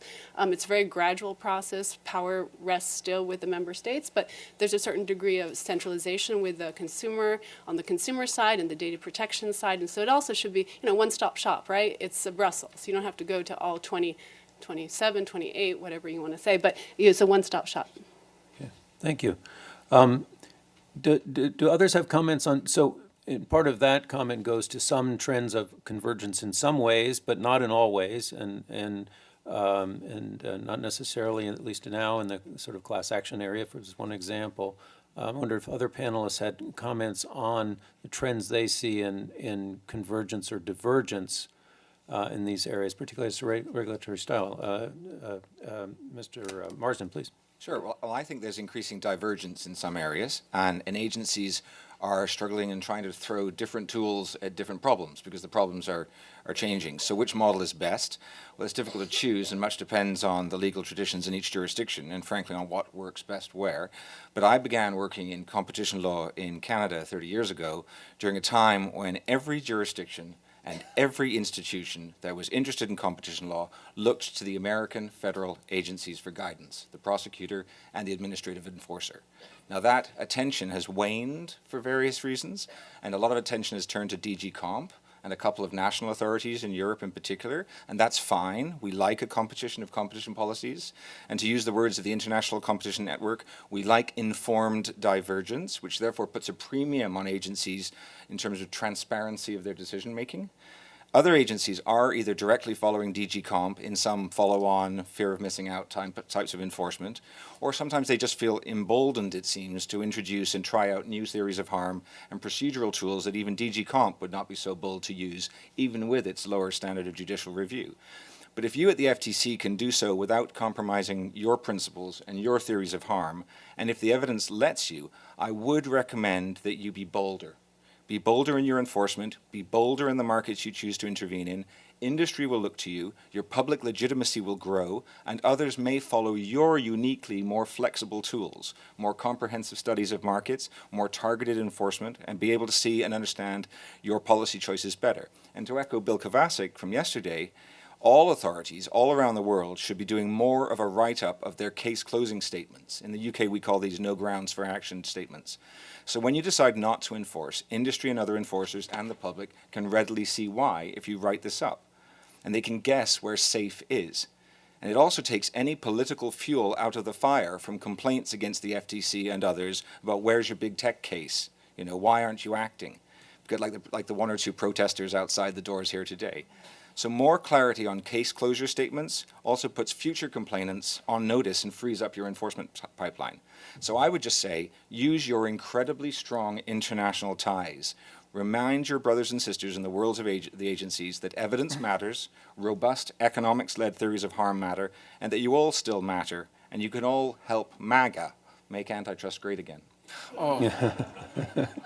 Okay, Professor Yu, can you top that? So I guess like Philip, but perhaps less colorfully, I do see divergence substantively. In antitrust, we'd seen a convergence in terms of collusive action and in terms of merger review, but differences in single firm action. The single firm conduct is getting more divergent, not just with the EU and the US, but other places. Also on the consumer protection side, GDPR marks a very distinct pull, and I see that pulling in different directions. In terms of centralization that Francesca says, I think that's changed in the last 2 or 3 years. In fact, what you see, people in Brussels always complain that they spend a lot more time in the member states and the authority that they wield. It's very clear that that's decentralizing now in a very important way, and that I think Philip's quite right. The national competition agencies, certainly ones, are becoming much more important. And also, I think the institution of the independent data protection enforcement agencies is going to make that quite different. And then the last thing is, I think that Philip started to talk about values. We are doing a study on due process comparing China, US, and the EU. And we put a normative framework. We've actually pulled the social science literature about norms of conflict of interest, promotion of economic growth, perceived legitimacy of the government, control of the bureaucracy, and control of special interest groups. And these are all values very much promoted by the kind of procedural values. And we're hoping that through mechanisms like the ICN, the OECD, where all have the privilege of speaking, to try to generate more of a consensus around the lines that Roger spoke about in the multilateral framework for procedures, to try to build a consensus of norms and get the groundwork down on a general level so we can start to add greater detail. Thank you. We got a question from the audience that, to some extent, Professor Marsden comments anticipated, but it was asking about U.S. agency decisions being often criticized for not being transparent enough or not allowing meaningful participation. And can you comment on this, which to some extent I think you have, and compare it to other jurisdictions? So I wonder if there are any comments on, from a comparative point of view, on that issue of transparency, which I think also comes up in connection with the description of the adversarial legalism analysis. And so I do want to underscore that when I talked about little role for courts in the European model that's emerging, I don't mean judicial review of agency decisions. I mean private enforcement of regulatory statutes. And so with respect to a judicial review of administrative decisions, and this goes to the transparency issue, now that there are powers, there also is accountability. And so there has been a real emphasis on establishing internal processes within data protection authorities to ensure participation rights and due process rights. And there's also been a lot more challenge in the courts, and we see that, we've seen that since the 2000s. And here I wanted to use the example of the French Data Protection Authority, CNIL, which acquired new powers in 2004. And to impose the new orders and fines, and it had to develop opportunities within the agency for adversarial dispute settlement, because I had to give those firms that were subject to the injunctive orders and the possible fines an opportunity to be heard. And we would all expect that from a due process rule of law system. And then, outside the agency, it was subject to significant challenge within the Conseil d'Etat for how it exercised those enforcement powers. And one good example is that when it tried to use its new on-site inspection powers, it was challenged and it lost in front of the Conseil d'Etat based on Article 8 of the European Convention on Human Rights. They said that it was not, the Conseil d'Etat, the administrative court in France, said that CNIL was not complying with the right to privacy. And they had to throw out huge numbers of inspections, administrative orders, and fines because of that. So I do think that there is a pressure towards transparency and a fair bit of, adversarialism, if I could use that term, to describe a European system, once there are effective powers. And so that's my thought on the transparency issue. Thank you. Philip, did you have a moment? Just very briefly, I've worked in a number of competition authorities. When I was at the CMA, we had a range of fidelity rebates cases against dominant firms. And on a transparency point of view, in the ice cream sector, impulse ice cream sector, we closed down a case and we wrote it up really fully. That's helpful, I think, because the Italians had a very similar case with similar parties, and they brought an infringement action. And they wrote it up, obviously, as they had to. Now, some people could say, well, okay, does that mean the UK is lighter, is goes more easier on dominant firms or fidelity rebates cases, or accepts different kinds of evidence? Or did the facts just differ, or what? Well, now you can read both decisions, one essentially a case closure and one an infringement, and work out whether it was the facts or whether it was a different doctrine. I think that just helps. Naturally, though, even though I'm a lawyer, I would always be grabbed by the lawyers and the legal service within the Competition and Markets Authority whenever I wanted to write up a case closure, because they rightly said that's going to hamper our discretion. You've got to be careful there. So you can do it carefully, but I think you can write it up with a balance there to make sure that you're giving some more guidance to industry. So that transparency really helps, especially in an international environment. Thank you, Phil. Christopher, one more comment, and then I'm going to turn to Professor Zhang. So I think that I would say transparency has been converging a little bit and getting better. I think that the Intel case is a good example of where the failure to disclose meetings with adversaries led to a harmless error finding that nonetheless changed practice at DG Comp because they realized that it is error and they can't count on it being held harmless the next time. You see things like the UPS decision to start to scrutinize more about economic reasoning, which I think are beneficial. There are still things that are missing, early access to case files before decisions are made until they're fairly late. But what's quite interesting is you talk about closing cases. There's an interesting aspect of EU law, which is a complainant can get judicial review of a decision to close a case, which puts an agency in a difficult position with an ambiguous case, which you can neither prove to prosecute nor prove to close. And I wonder that, I understand the impulse to give the guidance, but there can be a trap. One of the solutions we have is the Tunney Act, or the modified Tunney Act that the FTC is subject to, about settlements. The EU got a lot of criticism for the early attempts to settle the Google cases without public participation. One last thought I forgot to mention. Angela mentions French administrative law, and that is the touchstone for a lot of it. One of the interesting things is the incomplete reception in other countries of French administrative law. The modern trend in recent years is that's actually become much more searching in terms of judicial review of agency action. But that development within French administrative law has yet to percolate throughout the rest of the EU. So they tend to follow, if you will, a dated conception of administrative law that is too differential, and if they update it, you may find more searching judicial review. Thank you, Professor Yu.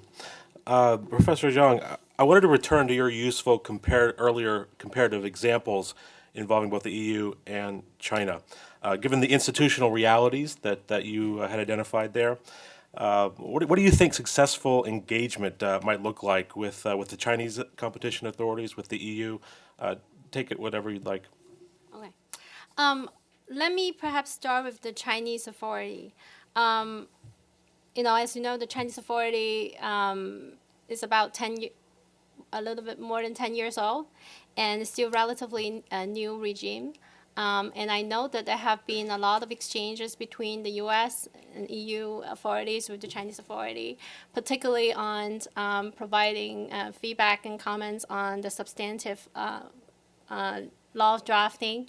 But I know that there is actually less exchange regard to the procedural aspects and how to create best practices for due process and procedure. But I think that due process and procedures matters crucially regard to Chinese antitrust enforcement.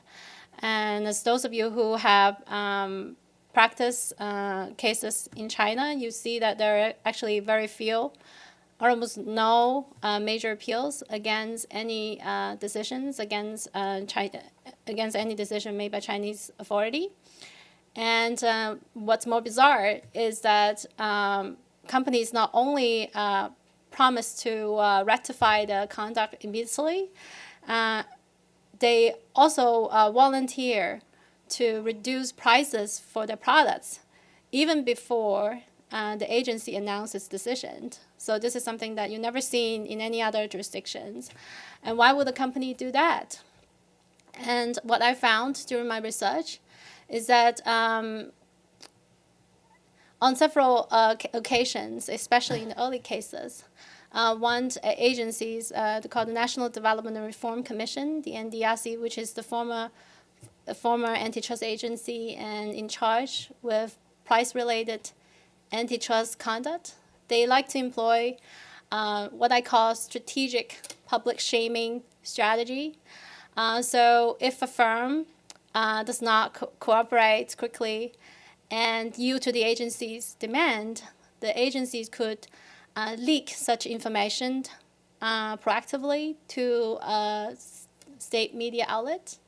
And so this will expose the firm to a high level of publicity, and potentially the firm will suffer, its stock performance will suffer. And in one example that I studied about an infant formula case, a case involving several infant formula manufacturers, I found that one manufacturer called Bilstein, which was subject to the worst public exposure, actually lost over 1/3 of its market capitalization within a 7-day event window upon the agency's announcement of its investigation. It's not the decision. And actually, this kind of market sanction far exceeds the ultimate antitrust fine that it received, even though this firm did receive a very high antitrust fine, actually the highest antitrust fine among all the firms. So you can imagine the kind of pressures that executives would be subject to when their firms were subject to an antitrust investigation in China. And this, I think, also partly explains why the kind of bizarre phenomenon in China, why firms would actually volunteer to cooperate with the agencies and volunteer to offer to reduce prices, because there's no legal requirement in China as to whether, when, and how an agency disclose an investigation. So this become a very powerful weapon for the agencies to put pressure on the firm in order to have them conform to its demand. I can also say briefly about Europe. Yeah. Sure, go ahead. And Okay. I also want to just put our other professors, our panelists, maybe to start thinking about as you briefly address the EU. Maybe others will think about the similar sort of universalizing this question. What similar successful engagement in a diverse world look like for the FTC? But go ahead, please. Yeah. On the EU, please. Yes. On the EU, Sorry. yeah. I think my impression as a scholar studying EU competition law for the past 5-6 years is that we've seen too much of this argument trying to explain the divergence between U.S. antitrust law and EU competition law based upon philosophy, which is the so-called, EU is driven by different philosophical thoughts, and it's overall liberalism, which is different from us. But based on my empirical observations and studies, I have doubts about how much autoliberalism really have much practical relevance. And so my suggestion is really to urge the FTC and the U.S. authority to, rather than taking a more like a top-down approach, to take a kind of like a bottom-up approach to try to understand who are the institutional actors involved here and what are their real incentives. I speak a lot about the EU court, and the reason is because we see really growing convergence between the U.S. and EU authorities at the agency level, but the divergence, and you see the gap, to a large extent, remain at the court. Right? So we actually know very little about the court, who are the decision makers, and how those decisions were made. And that's the reason that drove me to Luxembourg to study the court and to find out who are these judges, how they're appointed, and how do they make decisions. And my findings, which actually were published in a law review article called The Faceless Court, are actually quite disturbing, because I found that, there's not, the judges, first of all, the judges in the EU are very well paid. This is not a problem, but it becomes a problem when there's a lack of safeguard for judicial appointment. And so some of the judges who are appointed are political appointees, and then they're not necessarily competent to do the work. And also, these judges have very short tenure, unlike judges here in the United States, and the turnover rate of judges are very high. So all these factors result in the fact that these judges rely very heavily, many of the judges rely heavily on their law clerks, who tend to stay in the court very long and know the EU law very well. Okay, so this heavy reliance on the law clerk, and also a significant percentage of law clerks actually were seconded from the European Commission. So they will return back to the Commission after they finish their stint at the court. So you can see that the closed revolving door between the EU court and the Commission. I mean, all these things raise conflict issues, and also it partly, I think, explain why you see the court is very heavily reliant on the Commission, and actually sometimes quite deferential to the Commission. So I want to urge the FTC to take a more bottom-up approach, really understand the institutional actors and the incentives behind these cases. I think that will give us a more complete picture of what's going on here. Thank you, Professor Zhang. I'm going to turn to Professor Marsden next and actually just open it up to everyone. We're under 5 minutes left in our panel. This broad idea, successful engagement in a diverse world. Professor Marsden, why don't you start for us? Sure. So we've heard various suggestions. One would be essentially public shaming, return to that. We've heard sort of extortion through the commitments process. I suppose you could do that if you like. We've heard of just relying on prosecution. I started out as a prosecutor. I think it's a wonderful model, but it's very surgical. And as we heard from Roger and others, it's very difficult and sometimes. And so that's why agencies are becoming a bit more creative, and you don't necessarily have to go the full hog and create an ex-ante pro-competitive code like I'm suggesting through our Furman report. That's something to discuss. But I think the agencies which are getting a lot of traction here around the world are the ones that have a range of tooth. You don't want a competition watchdog with only one tooth, right? You need more tools. All right, and so if you have market study powers, market investigation powers, that can allow you to be more nuanced in your analysis, still driven by economics and the evidence, but then also more creative in your remedial approach. So my final point would be, in the UK, I was deputy chair of our banking investigation. We were under a great deal of political pressure to break up the big four banks. We decided on the evidence that wasn't justified. It's an extraordinary remedy, and we didn't have the extraordinary evidence. But also, it wouldn't be helpful. It wouldn't actually have driven more competition in that sector. And we decided instead of breaking them up, to open them up through open APIs and open banking model. And we've seen some increased engagement with consumers in that regard, and new choice products and new things. Even from the incumbents have been introducing new products, whereas before they were just sitting on their IT and not doing very much. The only thing I'd say is, what was our test of success? Our test wasn't switching. Our test wasn't to see whether people were switching banks. It's very clear evidence that British people switch their spouses more than they switch their banks. We didn't want divorce. We wanted engagement. We wanted consumers to be more engaged with their banks, and that's what we're seeing through a more forward-looking remedy that goes with the technological times. And I think that's something where creative agencies with multiple powers can really do some good. Thank you, Philip. Let me come back to Christopher and then Francesca for some final thoughts.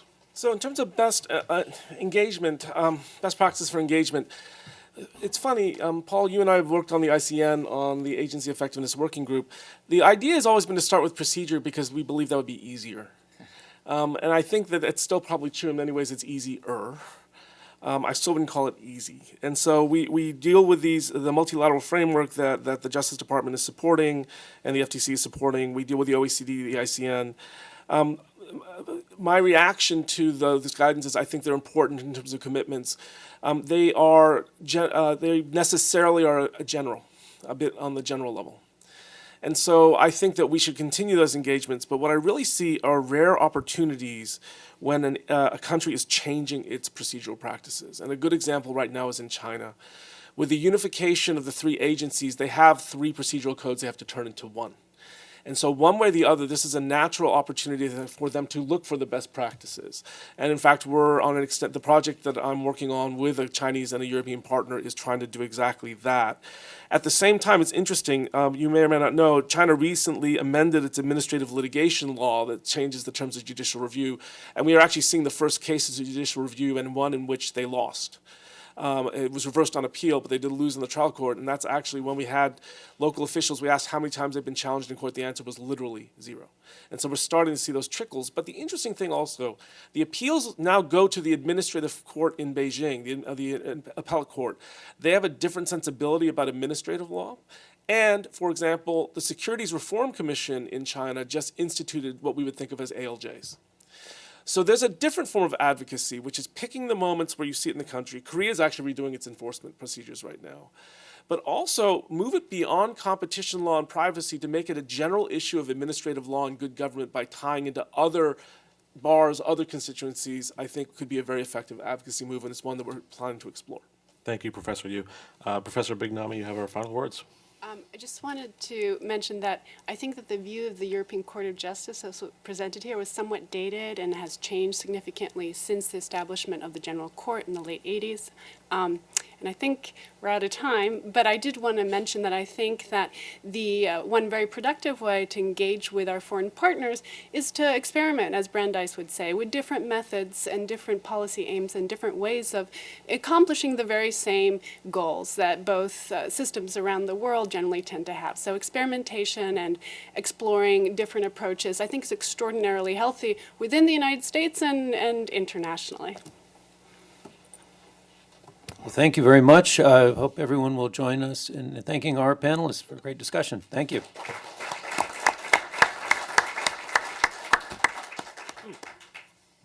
So now I think we take a brief break and we start again in about 15 minutes. Thanks.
All right, if people can take their seats, we're going to start.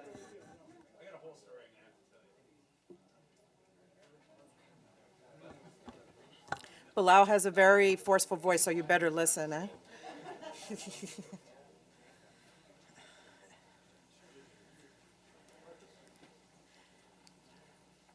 Colleagues, welcome back from the break. We're about to begin. It's my pleasure to introduce Commissioner Christine Wilson. Christine is a commissioner here at the FTC. She previously served as the Chief of Staff to Tim Muris and also as a law clerk in the Bureau of Competition. So it shows that all your diligence and efforts here at the agency is quite something that pays off. Thank you so much for coming back home, Christine. She also worked as Senior Vice President and Legal, Regulatory, and International for Delta Airlines, and as a member of the Antitrust Practice for Kirkland & Ellis and O'Melveny Myers. She also worked for Assistant Attorney General James Rill, and she just has a bio so long, again, like so many of our other colleagues, we can't go on, but we welcome her now to provide comments here at the international hearing. Thank you.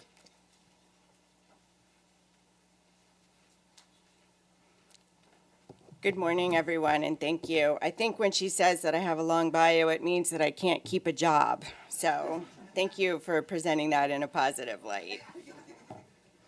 And it is good to be home. It's great to be back at the FTC. It is a wonderful institution that does fantastic work for consumers in the United States and great work cooperating with our colleagues abroad. So it's a pleasure to be back. So our next panel is going to discuss how to ensure that we have sound policies in place for international cooperation in the next decade. Before I begin, first I need to give the standard disclaimer that the views that I express are not necessarily representative of those of the Commission or any other commissioner. And second, I should give a little bit of perspective about myself. As was mentioned, as a young associate, I had the privilege and good fortune to practice law with former Assistant Attorney General James F. Rill. And he is the one who instilled in me an appreciation of the great importance of participating in international competition dialogues and participating in events and activities like this. He also roped me into helping to prepare submissions to the OECD, to the WTO, to the International Chamber of Commerce, and a number of other organizations. I also had the good fortune to work with Jim on the International Competition Policy Advisory Committee, including preparing recommendations that ultimately became the International Competition Network that we know and love today. And then as Chief of Staff to Tim Muris, I had the privilege of helping to launch the ICN, along with Randy and lots of other folks here and DOJ and around the world. And I've watched with pride the growth and success of the ICN over the ensuing years. I must say that the work of that group has exceeded my loftiest expectations, and I know I'm not alone in marveling at the good work that has been done under the auspices of the ICN. And so with this background, I have faith in the ability of jurisdictions to nurture constructive dialogues both in the bilateral and multilateral settings and to achieve, through cooperation, sound policies on antitrust enforcement issues. But of course, it wasn't always this way. When I first began practicing international competition policy, I was eagerly preparing the final report for ICEPAC and very excited about the work that we were doing. And I remarked to one of the relatively senior partners at the firm, this is fantastic, here's what we're doing all this great work, and it's going to be so exciting and so impactful for international competition policy. And, maybe the senior partner was frustrated that I didn't have time to work on his matter, but he responded in a very frustrated tone of voice and very indignantly, there is no such thing as international antitrust. So, to protect the guilty, I'm not going to disclose his name, but boy, was he wrong. Today, antitrust law has a clear international dimension, and its internationalization reflects a number of factors, including an increase in the number of jurisdictions with antitrust laws and the increasingly global scope of many industries. And this growth has been coupled with a second significant development, the growing digitization of our economy. Apart from Microsoft, many of today's business titans didn't even exist when I graduated from law school. Not to date myself, but the internet and email also didn't exist when I graduated from law school, but that's another matter. So these technology firms are now at the center of the next great debate, whether we should abandon or at least radically alter traditional antitrust principles to address what many believe to be a technology problem. So you see a lot of discussion of this issue even in the mainstream press. In the news last month, we saw that organizations in several other jurisdictions, including the UK and Australia, have issued reports recommending significantly changing their respective competition regimes to expand their authority over big tech companies. And here at home, we see similar calls for big changes, from wide-ranging structural and behavioral remedies to changes in the underlying goals of antitrust law. For example, Senator Elizabeth Warren recently proposed rules that would break up technology companies with annual global revenues of over $25 billion. And for smaller companies, she would impose regulatory behavioral mandates. Others have called for revisions to the antitrust laws that would require enforcers and courts to consider whether the challenged conduct takes into account a wide variety of factors not typically considered in mainstream antitrust enforcement, including fairness, reducing income inequality, preserving jobs, benefiting smaller businesses, and protecting competition, workers, customers, and suppliers. And oftentimes, these calls are accompanied by conclusory statements asserting that the American economy is less competitive than in some ill-defined golden age of yore. And sometimes these claims are even supported by rudimentary statistics measuring the total number of mergers, the valuation of these mergers, or the size of the largest businesses, or even the share of, quote, the e-commerce market controlled by the largest online retailers. And all of this analysis is very flawed from a standard antitrust perspective, but nonetheless is rolled out to support a wide variety of assertions about the lack of competition in our economy. So all of this is to say, it strikes me that we are at an inflection point, and we do have important choices to make. So to name three, should we abandon our present focus on a single goal of antitrust, currently the consumer welfare standard, in favor of a standard that requires us to weigh several different factors, including some of those that I just named? Should we abandon our present reliance upon economic principles to inform our understanding of whether a given merger or trade practice is anti-competitive? And finally, should we return to the days of the U.S. Supreme Court cases Pabst Brewing and Vaughn's Grocery, when antitrust analysis began and ended with a simple rule tied to a simple number, such as prohibiting any increase above a given concentration threshold? As I've said in a number of recent speeches and statements, I myself would answer each of these questions with an emphatic no. But regardless of my views on substance, I have confidence that we are well equipped to study these questions and to reach sound conclusions. And perhaps more importantly for today's purposes, I also have confidence in the ability of the international antitrust community, including the many bilateral relationships and multilateral institutions, to examine these important questions in a constructive way. So this debate highlights the value of international engagement and the good work that Randy and his team do here at the FTC. Discussing these questions with our international partners is especially important in today's interconnected antitrust environment. The antitrust rules that we adopt in the United States may have repercussions abroad, and antitrust rules adopted by other jurisdictions may affect us here in the United States. So comparing notes with our international partners has at least two benefits. First, It helps each agency, including the FTC, sharpen its own analysis. And second, it helps us identify areas for collaboration and, if appropriate, convergence. Given the importance of these discussions, we are fortunate to have strong teams in charge of international cooperation. Here at the FTC, Randy Treitel and his team do yeoman's work, managing our extensive network of bilateral relationships with sister agencies around the globe. Our Office of International Affairs leads our daily cooperation on competition, consumer protection, and data privacy cases in order to reach compatible analyses and outcomes where possible. OIA is also instrumental to the success of our other international initiatives, including our international assistance missions and our International Fellows Program. And even more impressively, the office maintains high quality over a very large volume of initiatives. In 2018, the FTC conducted 24 international assistance missions and hosted 10 international fellows from foreign agencies here at home.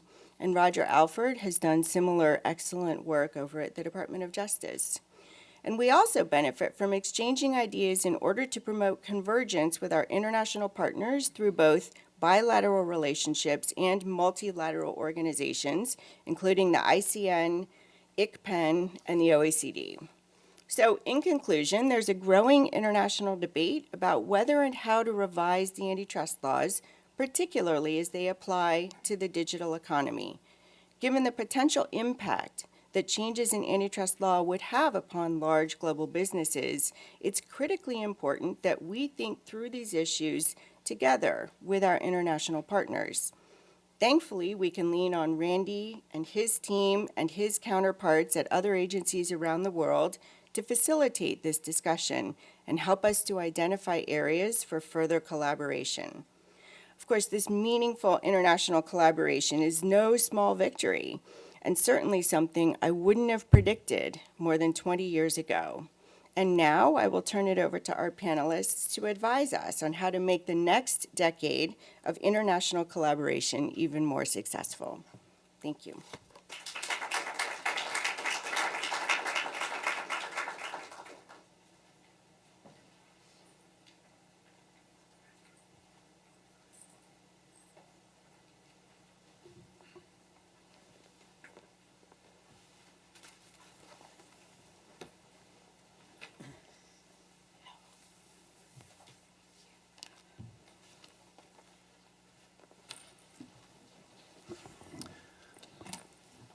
While everyone is gathering, thank you very much. Good morning. I'm Russ Damtoft with the FTC. My co-moderator is Hugh Stevenson, who you saw earlier this morning. I'd like to quickly introduce our panel and then go on to our discussion. To my left is Teresa Moreira, who is the head of the UNCTAD Competition and Consumer Branch. She is truly a Renaissance woman on this because she does both competition, consumer protection, and has history in both sides back in her home country in Portugal, as well as DG Comp. Ted Lipsky, who has been at the Department of Justice, the FTC, and private sector. Professor Daniel Solove of George Washington Law School, who is an expert especially on policy issues in the privacy area. John Peckman, equally a Renaissance man. He's with FASCA now, but we invited him here because of his history at the Competition Bureau in Canada, where he was Commissioner of Competition and did just about every job that could be done there. We have Justin McMullen of Consumers International, who represents a very important perspective. And finally, Pablo Trevisan, who is a commissioner of the CNDC, the newly rejuvenated competition agency in Argentina, who is addressing these issues more or less in real time. To kick this off, I'd like to go back to thinking of Commissioner Wilson's remarks about having worked with Tim Muris. Tim Muris told a story about imagining global commerce as being a football game. You can decide if that's American or European football. It doesn't matter. And instead of there being a single referee on the field, imagine that there were 130, each of whom have their own rule book, either yellow flags or red or yellow cards to show. And what kind of game would this be if we had 130 referees? How to resolve that conundrum? How do we deal with the fact that we have a number of different systems with different cultures, as was discussed this morning? We're going to ask our panelists to bring some wisdom to this. And we're going to start the same way with 5 minutes each for each panelist, and then we'll go on to ask a few more pointed questions. Hugh, anything? Sure.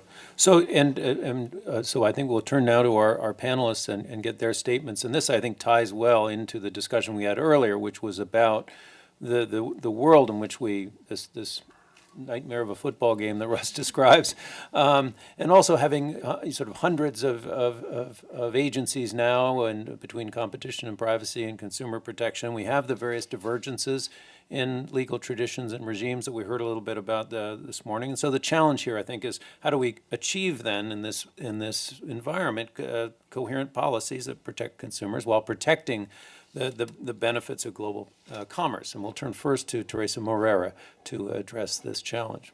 Thank you. Thank you very much, first of all, for this opportunity. I think this sets a very interesting practice. I would start by talking a little bit about, promoting sound policies. I believe, based on the experience of the organization I represent here, the UN Conference on Trade and Development, which happened to be the focal point both for competition and consumer protection within the UN system, that sound policies need to be based on a comprehensive knowledge and understanding of market functioning, and especially taking into consideration the digital era that we are living in, also understanding the implications that technology brings, that is to say, the opportunities, the challenges, the risks, both for a competitive process and also for consumers. This means that sound policies should be evidence-based, and this should rely on several different instruments that can be combined. I think yesterday somebody talked, I think it was you, on behavioral insights and behavioral economics, which I think are so interesting, namely, for both competition and consumer policies. But also we've heard about market studies and inquiries for competition law and policy. Also stakeholders' inputs, ensuring that a wide range of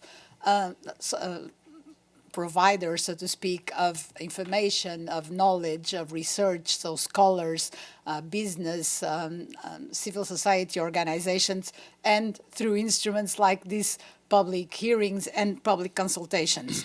Now, from this, I would say that sound policies should be able to identify best practices and promote and lead to the exchange of information and experiences, fostering mutual learnings and promoting some sort of convergence or harmonization.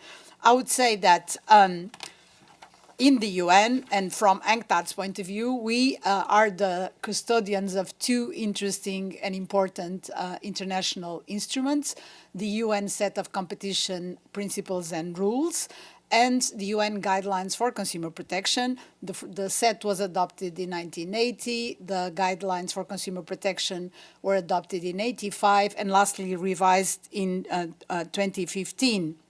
Both were consensually adopted. And why is this relevant? Both recognize the contribution of, on the one hand, competition law and policy and consumer protection for economic growth and sustainable development, although they recognize what I would call a development dimension, that is to say, the need for these policies to be implemented according to social and economic features of countries, namely developing countries and countries with economies in transition.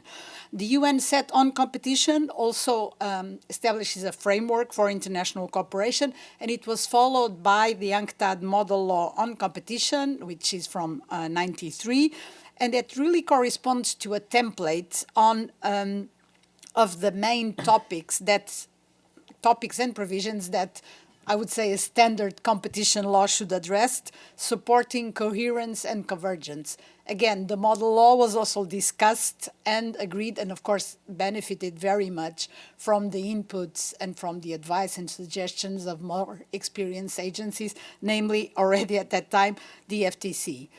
The UN guidelines for consumer protection, especially because they were revised more recently, cover a wide array of topics, some of them really current challenges like e-commerce, financial services, dispute resolution and redress, of course, international cooperation.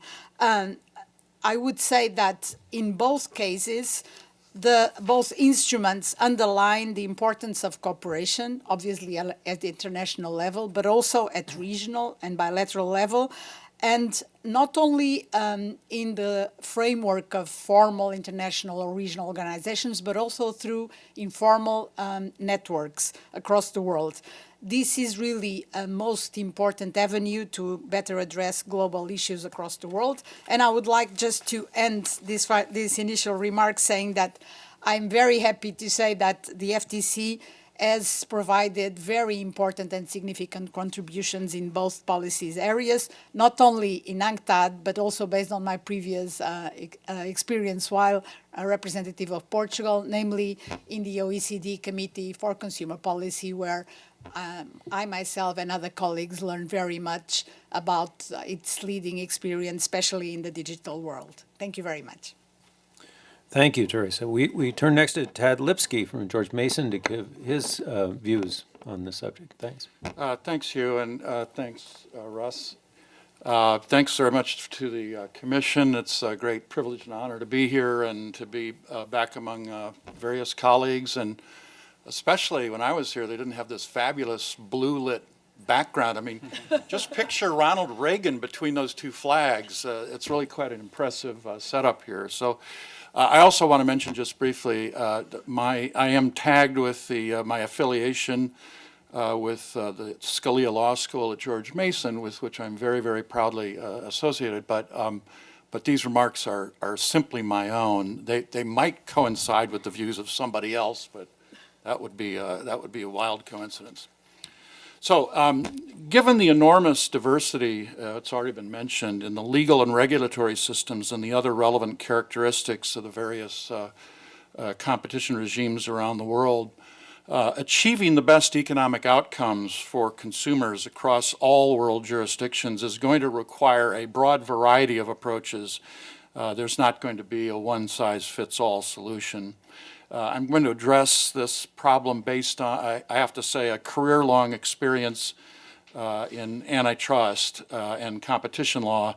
I'm the kind of person who just clicks on those, we use cookies, and so please read our privacy policy. I never read any of that stuff, and so I don't know anything about privacy or consumer protection either. But from the antitrust perspective, we've already seen two failed attempts to secure a broad multilateral competition law discipline. First, in the Havana Charter, that would have created the International Trade Organization immediately after World War II, which failed as a general matter, primarily because the United States would not assent to it. But secondly, when a competition discipline was proposed as one of the four Singapore issues, this is in the WTO Ministerial Conference of 1996, another proposal for a multilateral discipline that's also gone pretty much nowhere. We've also had over 50 years experience with a number of multilateral groups. I think most prominently the OECD Competition Committee, which together with its predecessors goes back well over 50 years. And also the ICN over the last 18 years. And of course, there's the UNCTAD group of experts on restrictive business practices, which I imagine dates possibly all the way back to the 60s. 80s. 80s, okay. But given our experience with these multilateral groups, I think that the lessons are pretty clear at this point. One, the world is not yet ready, and possibly will never be ready, for a binding global approach to competition law convergence. Second, the multilateral agency organizations, thinking particularly of the OECD Competition Committee and the ICN, producing voluntary but unenforceable recommendations are very helpful in a number of significant respects in establishing professional connections among antitrust agencies and their personnel, in smoothing day-to-day case handling chores like discovery and the formulation of remedies in multi-jurisdictional antitrust matters, and for providing very essential support to newly established antitrust agencies that are fighting their way up what everybody knows is a very long and arduous learning curve as to how to adopt and effectively enforce an antitrust regime. However, number three, and I say this as somebody who was at Ditchley House, the conference in 2001 that took the recommendations of ICEPAC that Commissioner Wilson described and turned them into a concrete proposal for the ICN. Multilateral organizations are not a plausible framework for disciplines that would reduce substantially the unnecessary costs, the complexities, and the other frictions of compliance that multinational businesses face, nor are they likely to lead to any enforceable protection for fundamental rights of defense in jurisdictions that have weak rule of law traditions or inadequate antitrust agency procedures, or to expunge protectionist elements of antitrust systems that have polycentric objectives. Binding disciplines are required for this purpose. And I see that my time is essentially up. Let me just conclude by saying, and I can explain this further to the extent anybody is interested, I believe that the search for a viable international discipline to remedy these serious deficiencies in international antitrust enforcement should be initiated on a bilateral basis, preferably between the U.S. and one or a very small number, like one or two, jurisdictions that are strategically friendly to the U.S., that follow a genuine economics-based approach to antitrust in practice rather than as mere lip service, and that have a highly developed legal system that genuinely seeks to achieve accurate judgments and in part by ensuring adequate rights of defense. Thanks. Thank you very much for that. Also, a reminder that we have, I think, question cards for people if they're interested in asking our panelists any questions. With that, we turn next to Dan Soloff from GW Law School. Again, we appreciate GW Law School's support for this event. I think we've had Professor Soloff, Professor Binyami, Professor Kovacic yesterday. And so, Professor Soloff, we turn to you. Thanks for having me here. So my focus is on privacy and security law, and the story is that since the 70s through the 90s, the U.S. played a leading role in the development of privacy law. Reports coming out of the U.S., the famous HEW report and the Code of Fair Information Practices, all to a series of various sectoral laws regulating privacy. And in the 90s, the rise of the FTC jumping into this area, starting to do enforcement under Section 5 for privacy and security issues. All that developed in the 70s and through the 90s and has largely tapered off these days. The history there was the U.S. adopted a sectoral approach, which is a series of different laws to regulate different sectors in different ways. This approach was favored by industry at the time. There were a lot of gaps and crevices, and some folks found themselves not regulated, and everyone had their particular law that regulated them the way they wanted to be regulated. And folks were happy with this general state of affairs, at least in industry. The problem with the sectoral approach is that the sectors don't stay the same. They change. And now a lot of industries are dabbling in other industries and are finding themselves overlapped by 3 or 4 different laws, 3 or 4 different regulators, and various other states pouncing in. So the landscape has become very complicated, and we're kind of stuck in this situation. The other thing is that Congress has largely ground to a halt. Congress used to be very active in privacy, passing a lot of laws. Now, really since the 2000s, has been largely quiet. Here and there, touching up a law, doing a little here and there, but nothing that major, nothing like it did in the 70s to the 90s. And I don't see much activity in Congress in the future. So that's the world we live in. In the meantime, the rest of the world has really taken charge in privacy, especially the Europeans. The Europeans passed a very powerful new law, the GDPR, the General Data Protection Regulation, came into effect last year with very severe penalties. All the companies that I've talked to and know about and hear about, they all are looking overseas. They're looking over to Europe for guidance. They're building their privacy programs based on what the Europeans are saying. Essentially, the Europeans are their regulator for most global businesses. Asking them, hey, where do you spend your time on? 80–90% of their time is on the GDPR. So really, essentially now the world is focused elsewhere. The U.S. has lost its leadership role. People don't look to the U.S. that much for guidance in this. Now, California has recently passed a new law, so everyone's looking at California. Might as well be another foreign country. But again, what we don't see are the eyes at the federal level. The only entity at the federal level that had been making a lot of progress, doing a lot of activity, has been the FTC. The FTC stepped into this void, this weird sectoral system that the U.S. has with this fragmented regulation. And through Section 5, which has the broadest jurisdiction of any type of law that we have to regulate privacy and security, captured and regulated through a number of consent decrees a lot of different companies. And I think that the FTC has built a considerable body of jurisprudence.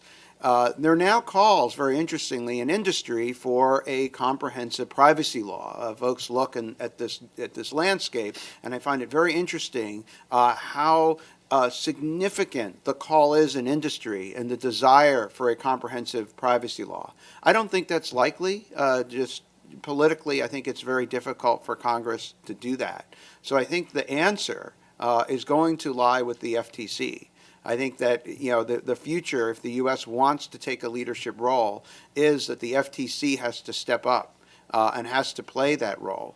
The FTC is in that position already, based on what it has done, and I think it is the logical choice for the U.S. to unify its law, to pull itself together, to be the leader. But I do think that calls for an even stronger role for the FTC to play. Thank you, Dan. We turn next to John Peckman, formerly from Canada's Competition Bureau, to offer his thoughts. Thank you, and thank you to the FTC for this invitation to speak about a passion of mine, which is international cooperation and convergence.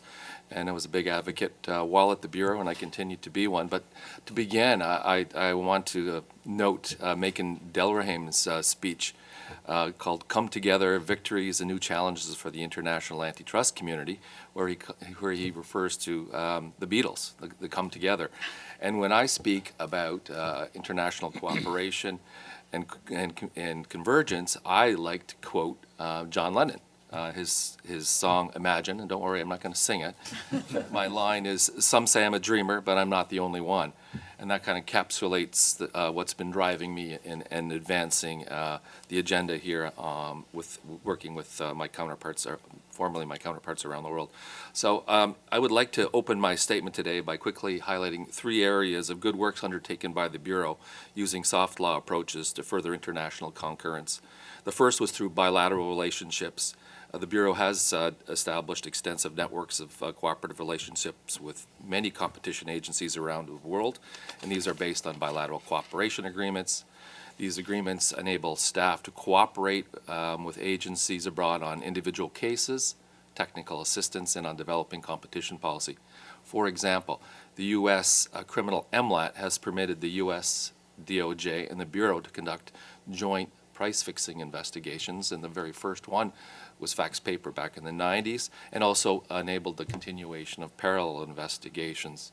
Regrettably, there is no operational civil MLAT, which permits the sharing of confidential information between Canada and the U.S.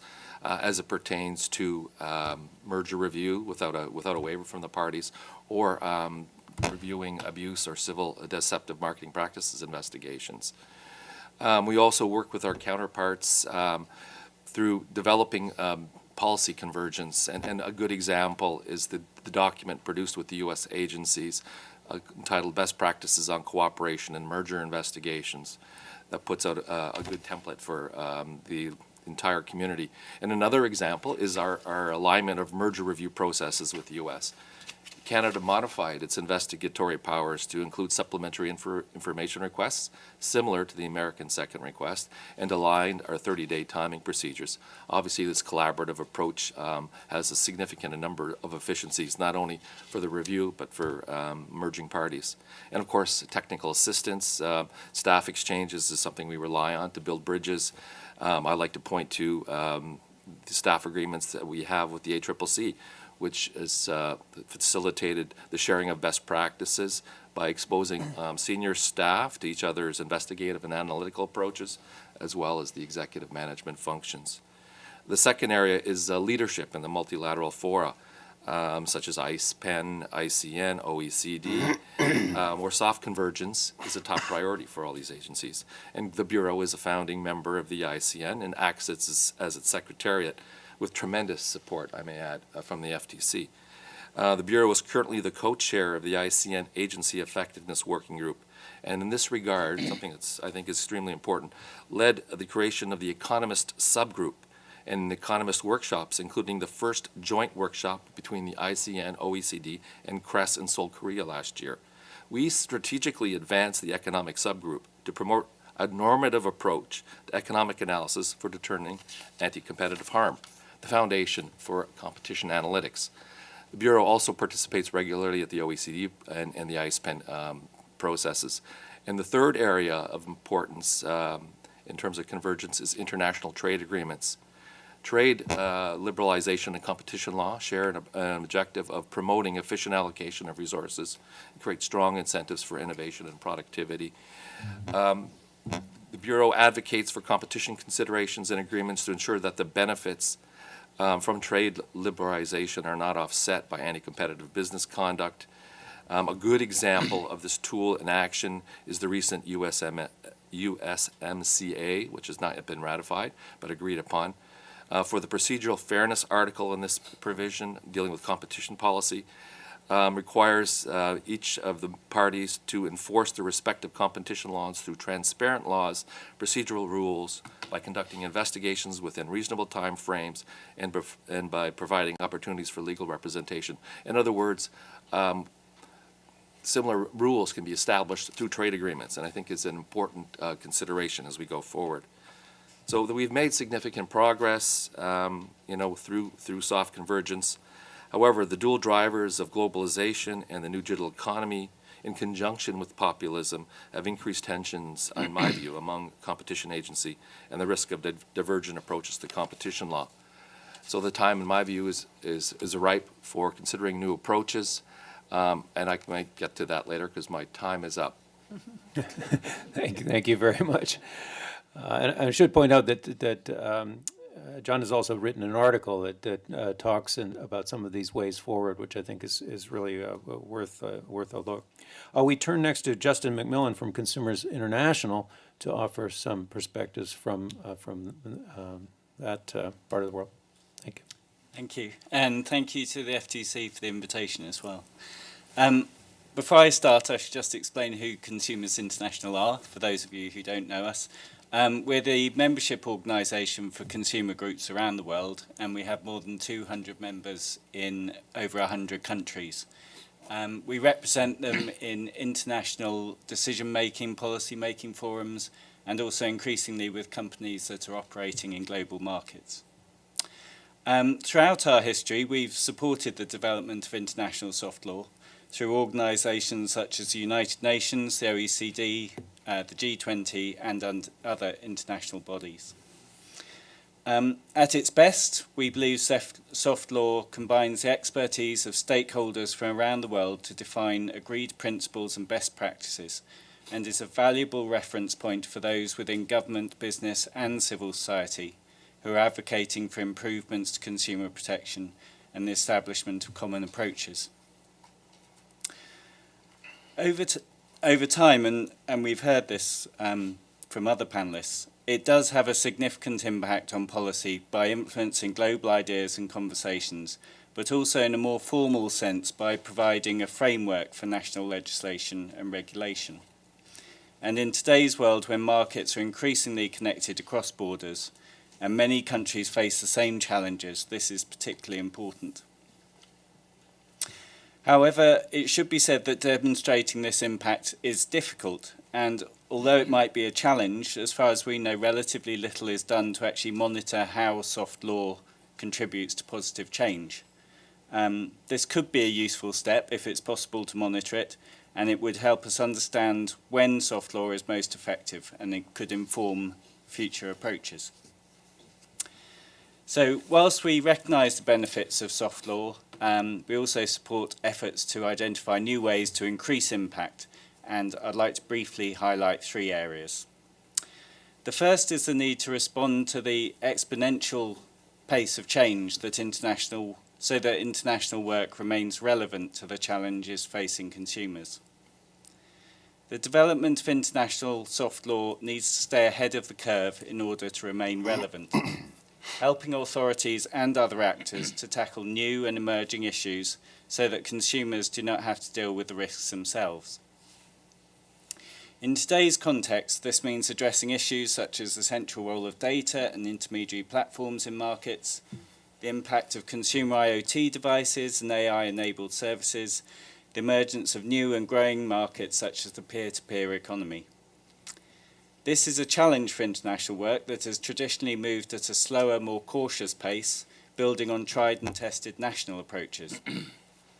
It's worth noting that it took 30 years to agree the first comprehensive revision of the UN Guidelines for Consumer Protection, and it took 16 years to deliver a revision of the OECD Guidelines on e-commerce.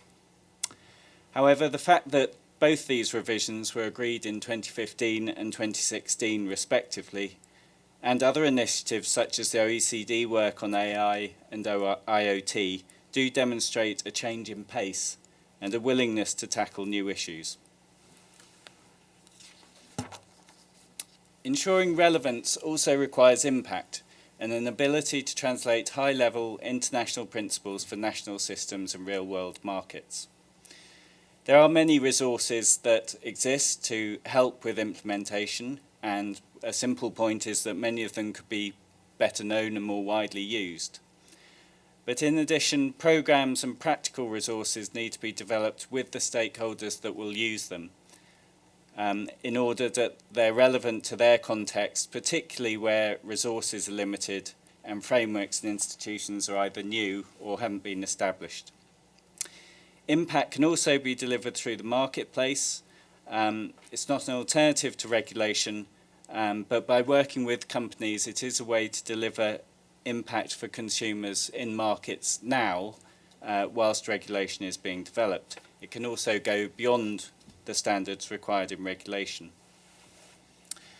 Finally, the need to address emerging issues and the need to deliver impact create a strong argument for working more with other actors, working with multi-stakeholders. As you'd expect me to say, consumers' organisations always have a valuable role to play, but with the right protocols, the private sector also has a valuable role to play. There is also a strong argument for intergovernmental organisations to work more closely together. Consumers International works a lot with international standards bodies, and also, as has been mentioned, the trade agreements are increasingly important for consumers as well. So my time's up, so I better leave it there.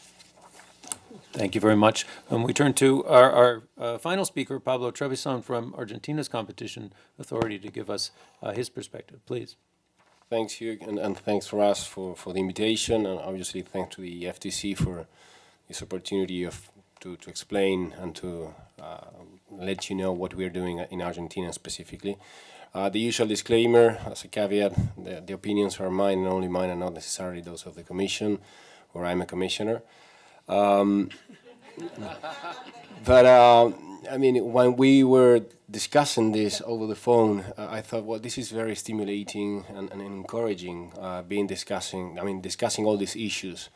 But let me take you back to the basics in a certain way, at least from my perspective, from a country like Argentina, who has a lot of virtues, but we have also some problems and issues to resolve. One of them might be antitrust public policy or competition as a public policy. Just in a minute, Argentina has had some sort of competition law since 1923. If it was not the first country in Latin America to have some sort of competition law, it was maybe the second, but it was definitely one of the first countries in our region to have some sort of competition and antitrust policy. We had some significant reforms, mainly in the 80s and in 1999. In the last constitutional reform, antitrust and competition policy got a constitutional status in Argentina.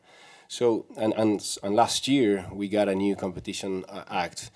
So the question here is why we're still struggling to get competition law, a solid public policy in Argentina, and why this lack of enforcement. And I think we can spend not only 5 minutes, but maybe years discussing why. And we may find some common issues between the certain Latin American countries why this is happening. But as for Argentina, I would say issues such as due process that were mentioned this morning very much by the Commissioner Phillips, also by Roger Alford, Hugh. Many of us have been talking about due process. It might be boring maybe for my colleagues. Sometimes we are discussing at the Commission. We are sort of an interdisciplinary commission, 3 economists, 2 lawyers. So sometimes I discuss on issues at due process that may be, I get some passion on that, and the economists look at me, what are you talking about? But I mean, in that sense, we definitely need to work on these issues. And in that sense, I think the devil is in the details, in the sense of rules of proceeding, again, going back to Commissioner Phillips' notes.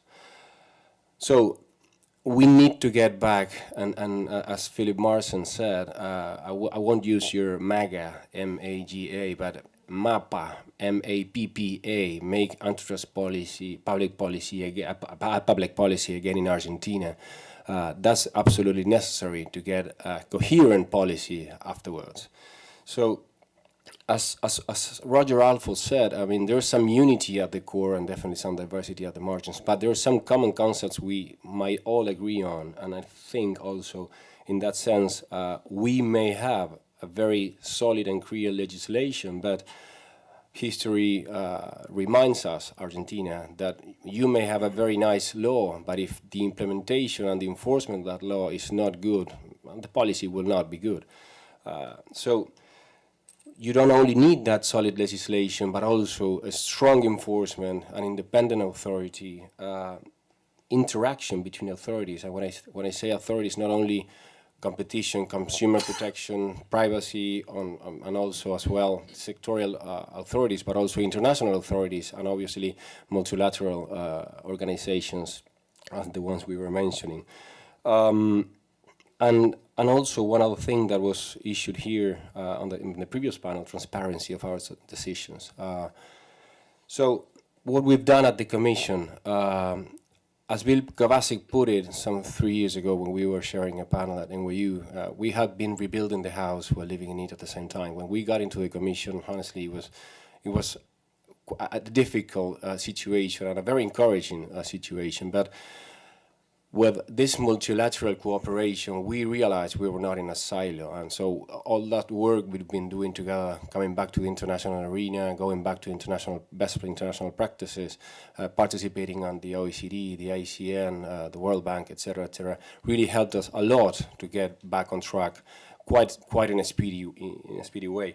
So we have a new Competition Act, as I said, since May last year, and in that process, the Competition Commission, the CNDC, took a very important role while drafting the bill. Then we discussed that bill at the executive level, and we also got 2 years of discussion with the legislator and advisors in Congress until we got that law. And we had also increased the quantity of our cases, multiplying by 5 approximately the cases we have decided every year, and also the quality of the cases, in my opinion. We have issued also some guidelines in which we got a lot of help from multilateral organizations and also agencies like the FTC, the DOJ, etc. So I will stop there because I think my time is off, but that's what I wanted to say. Okay, thank you, Pablo, and panelists. So it's no secret that at the FTC we have been proponents to varying degrees of a number of soft law approaches and instruments in order to bring policy together. And to this I hear 2 themes running in the background. One is come together, and the other by the same authors is he's a real nowhere man. And I wonder if we could sort of go down quickly and expand a little bit more on the pros and cons of a soft law approach as to more of a hard law approach. And I'll start out with the come together man with John. So I'm going to jump into some of the recommendations I have in my paper that I co-authored with Dewey Pham in terms of some I guess, positive aspects of using, I call softer law, because some of these recommendations are commitments, but you have an option of jumping in. And some of the recommendations included creating joint investigative teams, JITs, using the EU framework that's currently in place for combating crimes across member states. I think that is one way of promoting convergence through investigative harmony. Second, through the use of these multilateral cooperation instruments that had been used by IESCO, which is the International Body for Security Regulators. And we see that obviously with the MFP, spearheaded by the U.S. agencies. That approach, I think, helps speed up the convergence across jurisdictions. The third proposal is a common marker system for leniency programs used by agencies around the world to combat hardcore cartels. Again, working together on investigations, harmonizes practices, policies, in my view. And of course, there are a lot of efficiencies as incentives for participants in these programs. A fourth proposal is the extraterritorial application of competition laws that we see takes place currently in Australia and New Zealand, where there's mutual recognition of each other's competition laws, and to the point where they no longer have anti-dumping legislation against one another. They use predatory pricing under their other competition laws to deal with those types of issues. So I think there are a lot of benefits from this extraterritorial application.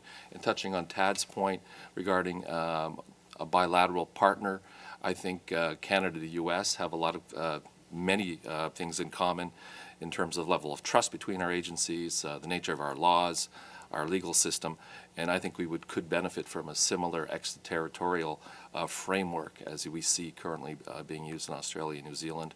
And lastly, returning and recognizing that there is comity is available, deferral, deference to other jurisdictions to resolve competition cases. So having said, given these recommendations as a pro and a positive way of advancing cooperation, I still take issue with Tad's suggesting that binding commitments or something a bit stronger beyond soft law might not be feasible. I think it could be. I think returning to the WTO and using that and maybe creating a permanent secretary there, if not at the ICN, to help compliance with international standards or development of international standards. I think right now we see, I think, a lot of deviation from consumer welfare principles, as mentioned by Commissioner Wilson, public interest considerations, differentials in how abusive dominance is treated.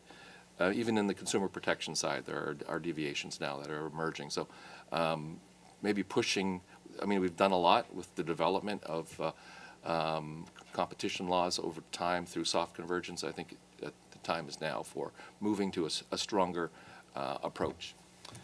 Well, more harmony than I thought. Tad, what do you think? Well, John's comments are interesting. I don't have much time, but let me just say that, John, I thought your description of the further advances in soft law cooperation or in different forms of cooperation, maybe something similar to JIT or IESCO, I think that those kinds of things are possible as an extension of the current multilateral frameworks, because the multilateral agencies consist of governments who enforce, and the participants in those entities are all enforcement agency officials. So it's like any other business. You're going to get together and figure out how to advance your common interests. But the kind of change that's needed to further harmonize international antitrust today is very much contrary to the fundamental interests of some of those competition agencies. I can name you a number of competition agencies where I would say your procedures are totally inadequate to assure objective and accurate decision making, and you need to make a fundamental change. You might want to read, for example, there's some very famous contributions by John Temple Lang, a former DG competition official and a former European hearing officer, making some of these critiques of the European system. There's another very famous contribution by Ian Forrester, a very distinguished gentleman at the Bar of Scotland, a Queen's Counsel, as I recall, who is now a judge of the General Court. I was really hoping that he would be released on March 29th to talk to the ABA about due process, but it doesn't look like that's going to happen. But in any event, I totally support. I think soft law is probably a misnomer, because law has some element of compulsion. But if you were talking about the OECD and you're talking about the ICN, there is no law involved. It is voluntary cooperation. I'm not saying it's a bad thing, but it's not a binding thing. And because many of the reforms needed in international antitrust right now, not only, as I think you would support, John, purging these polycentric objectives that are, especially ones that are sounding in trade protection, but also remedying some of these fundamental due process problems. No antitrust agency put into a voluntary organization is going to reform itself, no matter how much agreement there is within that organization. It's going to require, the analogy I like to use, there was a day not so long ago when all international air transportation was cartelized. If you were flying internationally on a passenger aircraft, your fare was set by a price-fixing agreement, lawful as set by international treaty, among all the international air carriers. We don't have that anymore except in certain distinct parts of the world. And the reason we don't is that when the United States deregulated and discovered how wonderful competition was in bringing the benefits of improved efficiency of airline operations to consumers, and the United States began to advocate the so-called open skies approach, meaning competitive international aviation. We didn't go to the International Civil Aviation Organization and say, hey, everybody, competition is great, let's do it. They would have been laughed out of that organization because that was the cartel, or IATA, I guess, was technically the cartel. They went to a couple of countries, I believe Belgium and the Netherlands, and some southern Mediterranean countries, and on a bilateral basis, they worked out these open skies agreements, and they were so successful that now most of our part of the world has open skies treaties. So, Thanks, Ted. That's a great example. so this is the. I realize I've gone on beyond my time, but I just need to say, that that's the model. We need to start with the gold standard, and we can only achieve a gold standard agreement with a very, very limited, maybe one negotiating partner, and then build out from there. Okay. Justin, how does this all sound to you? I mean, just in terms of consumer protection, on the face of it, it sounds really appealing to have, high standards of consumer protection consistent around the world required by law. But in the real world, just looking at what's achieved through soft law, soft law is all. Someone yesterday used the phrase lowest common denominator. And that's the danger. We already have a little bit of that in relation to soft law. If this was hard law, then I'm sure the bar would be reduced even lower. I've got a colleague who takes great delight in counting the number of times as appropriate or, if applicable, are used in soft law. But, it's an illustration of the need for flexibility, and that's in soft law, which isn't binding, it's voluntary. So I'm sure if we were talking about hard law, then what we would achieve would be far less than the sort of high standards that we were aiming for. Interestingly, this is quite a current discussion because through the commerce trade negotiations, there's a discussion around consumer trust, and there is potential there to call for some form of using the WTO mechanisms to support consumer protection. But certainly at the moment, the majority of our members would favour a non-binding approach that just supports the current regulatory cooperation that's going on, rather than creating any sort of binding commitment through the new negotiations. Actually, maybe we go next to Dan Solov to offer his perspective on privacy in terms of how this approach sounds and whether that makes sense from that perspective. And while I'm asking, you also raise a question that had come from the question cards about whether the extraterritorial approach that's been taken in the GDPR is something that others should be looking at as part of a hard law approach, or whether a different approach would be appropriate. Certainly. Well, the question, I'll just do that question quickly. I think that the GDPR, as well as other laws such as California now, are increasingly taking an extraterritorial approach, increasingly applying beyond to any business that is doing business in that jurisdiction, even if they're not physically located there. And I think that's a feature of the privacy laws to come. I think we're going to see that more and more and more because basically physical presence doesn't matter as much anymore these days.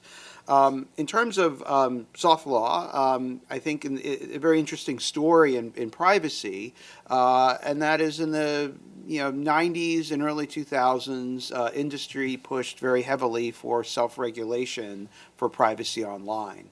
And they started to do things voluntarily, like put out privacy policies and make these promises about how they're going to use data and how they're not going to use data.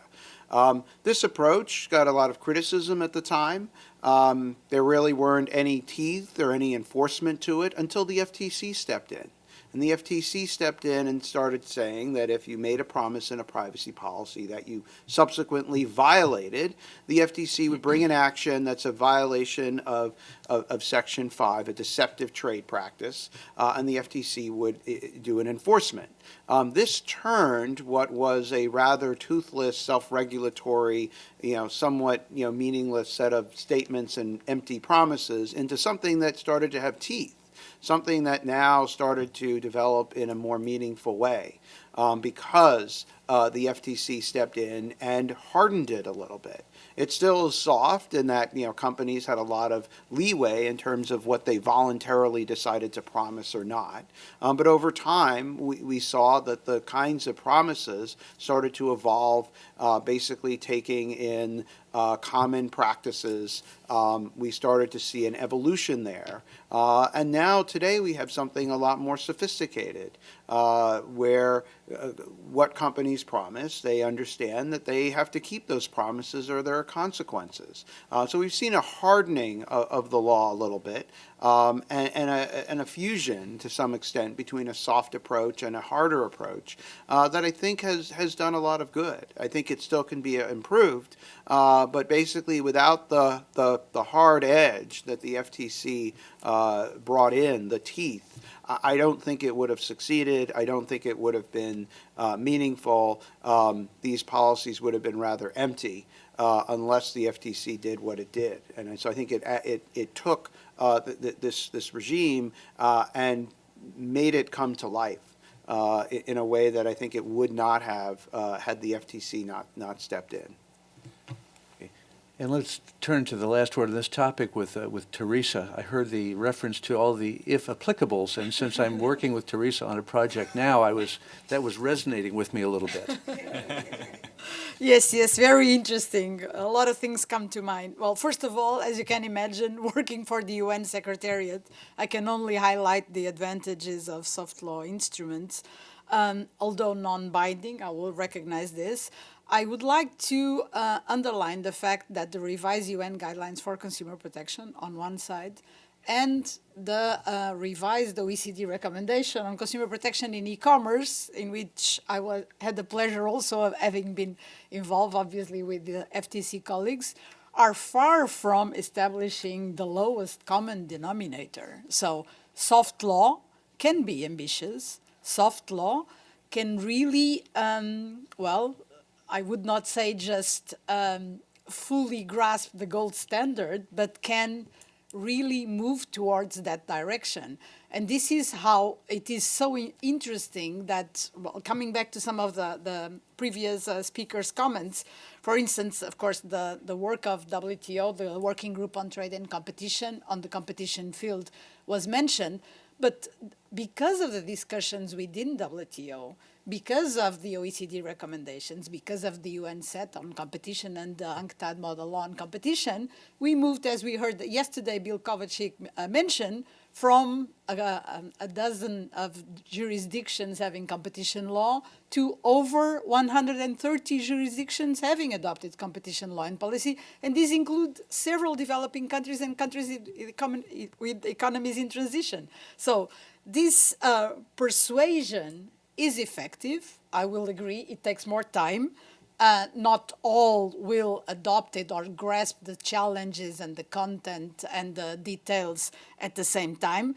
But I think soft law can play a very important role because it will tend to illustrate, to highlight the experience of the most advanced jurisdictions. So success stories. And everybody wants to follow and to replicate success stories.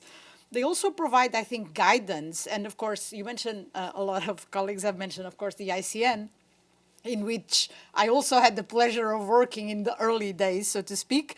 And I think providing convergence in a flexible way, I think, is extremely important. Of course, I will again go back to the UN, the UNCTAD tools that I mentioned. I think it is very important that this one, that since it is not a one-size-fits-all, it's able to really reach out to countries that have different levels of development, that face additional challenges, but still are eager, in a lot of cases, to use these two policies to promote economic growth, sustainable development, and better consumer welfare. I can also say that I think soft law instruments can really enhance the authority, between brackets, of the most experienced agencies or countries, and this can translate into significant policy influence. So this is a multiplier, so to speak, in a I would, again, soft, so smooth, but I think very effective way that should be mentioned. Finally, I would just say that I don't think there is any opposition. I understand, well, Ted's, if I may say so, passionate arguments for bilateral cooperation. I thought John Peckman's article was really excellent, and I can only support this call for more ambition. But as you can imagine, coming from an organization that has 194 members, that is member-driven, where all countries, I would say, we are the world, so to speak, or we represent the world, but with so many different nuances, with so many different priorities, one has to understand that soft law can, of course, be combined with hard law initiatives. I think bilateral and regional initiatives, and again, this mentions of the regional trade agreements, for instance, or regional economic cooperation frameworks, I think it's extremely valuable, because this is also the only way we can, in a way, mainstream competition and consumer protection policy. Thank you. Thank you. And we worked in We Are the World there, I noticed, as well as come together in terms of our song titles. John Peckman, please. Just if I may, and just a bit of a different perspective, I'm going to be putting on my private sector hat now. And it allows me to speak on behalf of my clients, obviously. Businesses that face 130 referees with different variations of rules. It's a very expensive process of regulation, quite frankly. So international standardization, I think, is important from that perspective, increasing transparency and predictability.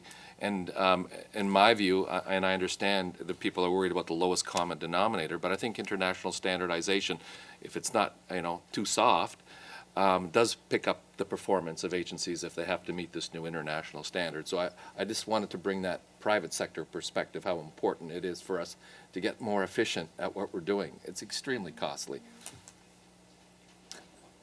Thank you. Well, we had raised the question with our panelists of, which we have gotten into a little bit already, of what were the advantages, relatively speaking, of investing effort in multinational organizations as opposed to bilateral approaches. Actually, we've already heard something on that. I wonder, though, if people have thoughts on where there are particular opportunities they see to focus on one versus the other. Teresa's comments that she just made suggest that there is still scope for work as appropriate, anyway, in the multilateral organizations. But is there some work that is better done there as opposed to in bilateral situations, or in a smaller setting of more like-minded countries, as sometimes the OECD is described? Maybe I, in fact, posed the question to Teresa for a brief comment. Is there a sort of reaction as to what works well in one setting versus the other? Thank you. Well, of course, I think you tend to need multinational, as you had asked, framework, so to speak, to address global challenges. I think global challenges demand international solutions that should be discussed and crafted in an international setting, whatever that is. So I'm not even talking only, of course, of UNCTAD, I would say. Now, this is not incompatible with this idea that I fully support, that like-minded countries, if you allow me the expression, may, of course, because they share similar systems, they have similar standards, they have a close trade and economic partnership, are better placed to be more ambitious, to go forward. And the examples of the US and Canada, I think, or Australia and New Zealand, for instance, which are often quoted, namely by John's paper, of course, are very good. This, in any case, this bilateral, more ambitious experience set a standard. But in the end, and I would go back to the private sector perspective, in the end, aren't we aiming to assist countries, I would say governments, but also trying to create better opportunities, namely for business. So create opportunities that will lead again to economic growth and sustainable development in countries, creating predictability. So this means to say that you would need to aim for an international, multilateral setting. Otherwise, you'll be very limited. Obviously, in the digital era, you tend to look global and not regional or bilateral. Right. How about that point, Ted Lusky, that this is a global era, and there you are focusing on airline regulation, but I'm shocked. Here we are in the digital world. It's a big place, and so how can we take that sort of narrow approach that you're advocating? Well, I'm really shocked that you let me have the microphone again, but thank you. Let me try to state it as succinctly as possible. We have had more than 50 years of multilateral cooperation in international antitrust. It has done some incredibly useful things, all of which serve the common united interests of government antitrust enforcement officials who want to enforce government antitrust law as it is written in their jurisdiction. And that's exactly what the ICN and the OECD have been doing. But no jurisdiction wants to be told, you may not exercise this prerogative, issuing a complaint, for example, or reaching a judgment before you have presented the evidence to an independent judicial officer or administrative law judge who agrees with you. That is something that no competition agency will ever voluntarily seek to place a limit on its own jurisdiction. And as a matter of fact, most of them, when that opportunity is presented, they say, oh, we can't do that. That's not the way our law works. Yeah. And that's why there is this need for the imposition of disciplines that are inconsistent with voluntary international cooperation. And that's why I say that the way to approach that is not through a voluntary organization in any sense. It's to approach through a bilateral or very small numbers situation like U.S. Canada. Let me ask our colleague from Argentina, for example, how that resonates from his perspective. Well, going back to Bill Kovacic's phrase, I mean, in rebuilding, while we were rebuilding, or we are rebuilding the house we're living in at the same time, we were so-called, the president of our country really said, hey, you have to go back to the international arena and see what is happening out there. And in that sense, I feel like we got into the DeLorean and then it's sort of back to the future sense, in the sense we are rebuilding the house, we get into the car, go to the international organizations, listen to what is happening, which are the hot topics, what's next, where's the general consensus, et cetera, and that really helps us a lot because we're not in the silo, in the sense of when we're trying to rebuild the house. So in that sense, I think multilateral organizations such as the OECD, the ICN, HANCTAD, all those organizations that we've been going to these panels or programs, and it's been very rich for us in the sense of learning and also giving our own experience. But also I need to stress that bilateral cooperation is also very, very important for us because, as Teresa said, we do have some similar cultural ties, similar situations, similar problems. Needless to say, in specific cases, we have the same cases as it happens with all the in general with the agencies.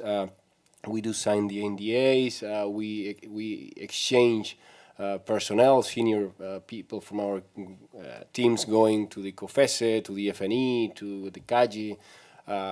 We have received a lot of visits from the FTC. So I think, I am not in a situation to say what is best, but I think in our case, it's definitely both are really helping us to reshape and rebuild the competition house. Well, this actually leads to our last question we wanted to talk about here, also inspired by the Beatles, in this case, Help, which is, so the FTC has put a fair amount of resources over the last 20 years into technical assistance to helping other agencies develop. And so the question is, is this a valuable thing for us to do? Is it a little too preachy, or is this something that really makes a difference? And I'll start with Pablo, and then we'll get a couple other perspectives and give other people a chance to clean up on the last topic as well. Thanks, Russ. Definitely, I think it's really helpful from an authority like ours, in the sense, as I said at the beginning, when we got into the office at the beginning of 2016, there was a lot to be done. And I'm not saying this because I'm here at the FTC, but the first who came to Argentina down there to the commission was the FTC team, and I recall that we had trainings and programs and workshops on 2016, 17, 18. As we speak right now, we're having other trainings, but with the OECD. But I mean, the FTC's technical assistance, has been very, very useful for us. I remember not only making good friends like Russ, Randy, Liz, Leon, all the people of the FTC, but we've been learning a lot on multi-sided markets, how to approach certain mergers, unilateral conducts. So in that sense, we went through, together with the FTC, to very specific phases of our work on a daily basis. So I think definitely, yes, this is good. And Teresa, you work with a lot of newer authorities, developing countries on both the competition and consumer side. What's your view of the value of technical assistance? Well, technical assistance is actually, we call it technical cooperation, so encompassing technical assistance, advisory services, and obviously capacity building. It is one of our key areas of work in both policies. I think it is extremely important because we, through these activities, are really able to promote sound policies. This is based on a multi-stakeholder approach, meaning that, of course, we advise on adopting, revising laws, and on the strengthening of capacities and setting up of institutions to actually implement them. But I think it is very important to underline the advocacy and awareness-raising activities to other key stakeholders, like the judiciary. We heard in the previous panel, like how some judges, administrative court judges, typically may not be familiar with economics to actually understand competition cases. That is a very, very important activity for us in a number of developing countries. But I would also talk about private sector, especially SMEs or small business associations, and civil society organizations, not just the consumer organizations that are affiliated with Consumers International, of course, but other kind of civil society organizations, in order to what? In order to really foster understanding and generate greater acceptance to the benefit of these policies. Because Ted, for instance, mentioned a lot enforcement. I think the policies and what I call mainstreaming competition and consumer policies is really the ultimate challenge. And for that, I would say international organizations, formal organizations, or even bilateral agreements are better placed because they really imply commitments from the government to then reach out and gather information, but also disseminate all of this. I would like also to say that through technical assistance, one can really promote convergence, harmonization, and build trust, as we heard from Pablo. And I would end just saying that the FTC has played a major role in both policies fields in our technical assistance projects. We are extremely grateful for this. They have shared intelligence, experiences, interactive tools, presented other initiatives, namely in Latin America and the African continent. And I can only expect you to remain as actively involved in this activity, especially in cooperation with UNCTAD, and I'm looking at Randy for this. Thanks. John, I know you were starting to give a fair amount of thought to this when you were commissioner. What's your perspective on? Well, I think from an individual's agency's perspective, obviously requires funding to do it, and unfortunately, the Bureau did not have access to a U.S. aid or a larger government initiative for technical assistance. But we did, where we could contribute multilaterally to the various fora, as well as through MOUs where we target, whether it be India or an ASEAN country, and usually through staff exchanges, and send people for a period of time and have them come visit Canada, again, for deepening ties, and also to help shape policy and procedure in the other jurisdiction. I think it's invaluable. If I could render one comment, and I know there's significant bilateral resources being thrown at this, area by the U.S., Australia and the ASEAN, for example. Germany as well is very active in terms of technical assistance. I think where you may see a lot of overlap and redundancy in some of the technicals, I think there could be a bit more harmonization bilaterally, or working and making sure there isn't, again, redundancy with the multilateral fora like UNCTAD and others, OECD, that are providing technical assistance. I think everyone's just out there doing it, and I don't know if there's coordination. And so to the extent that that can be done would be something I think that would improve this important aspect of convergence. We have just a couple minutes left. Maybe Dan Solo, I might ask you to comment from a privacy perspective on this issue, both of the technical assistance and also our earlier discussion about looking at when to engage in certain multilateral versus narrower or bilateral engagements from the point of view of privacy issues. Certainly. Well, I would say that certainly technical assistance is a great thing. Privacy and security involve technology and some very difficult challenges, especially designing technology. And so to the extent the FTC can be involved in that, I think that's great, as well as coordinating among all the different regulators out there worldwide. It really is a global landscape with privacy these days, with every year seeing more and more countries enact privacy laws. So I think that a multinational approach to this is really essential. I think that there needs to be an increasingly global standard that a company can build its practices around, because it's not easy to comply with all the different regulations, especially because a lot of it is about how you build a program that implicates everything from how you define what personal information even is. And if you have 50 different definitions, it gets very confusing for figuring out how to inform employees, well, when is the data covered and not, and by what, and where. So I think that coordinating multinationally is essential. And I think that really depends on, the U.S. taking a real leadership role in this. And I think that, I hope that we will take that greater role. I think Europe has really taken a huge step forward with the GDPR, and other countries are coming in, and they're modeling their laws on the GDPR. So that is becoming the global standard. I think we have a lot of important things to say and an important voice, but I think we need to step forward and say that, and really develop some of the strengths of certain things in the U.S. approach, because I like the GDPR a lot, but it's not perfect. There are certain things in the approach here in the United States that are actually, I think, more workable and are good and should be promoted. But for that, I think we need to plausibly step forward and present something on our behalf about how our approach addresses a lot of the issues that are key to privacy and security protection worldwide. So I hope that we'll take that role.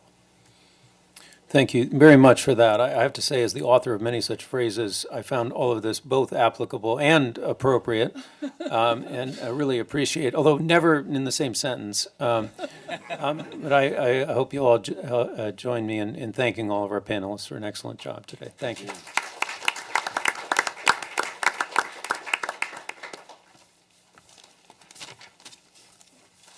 And we now break for lunch.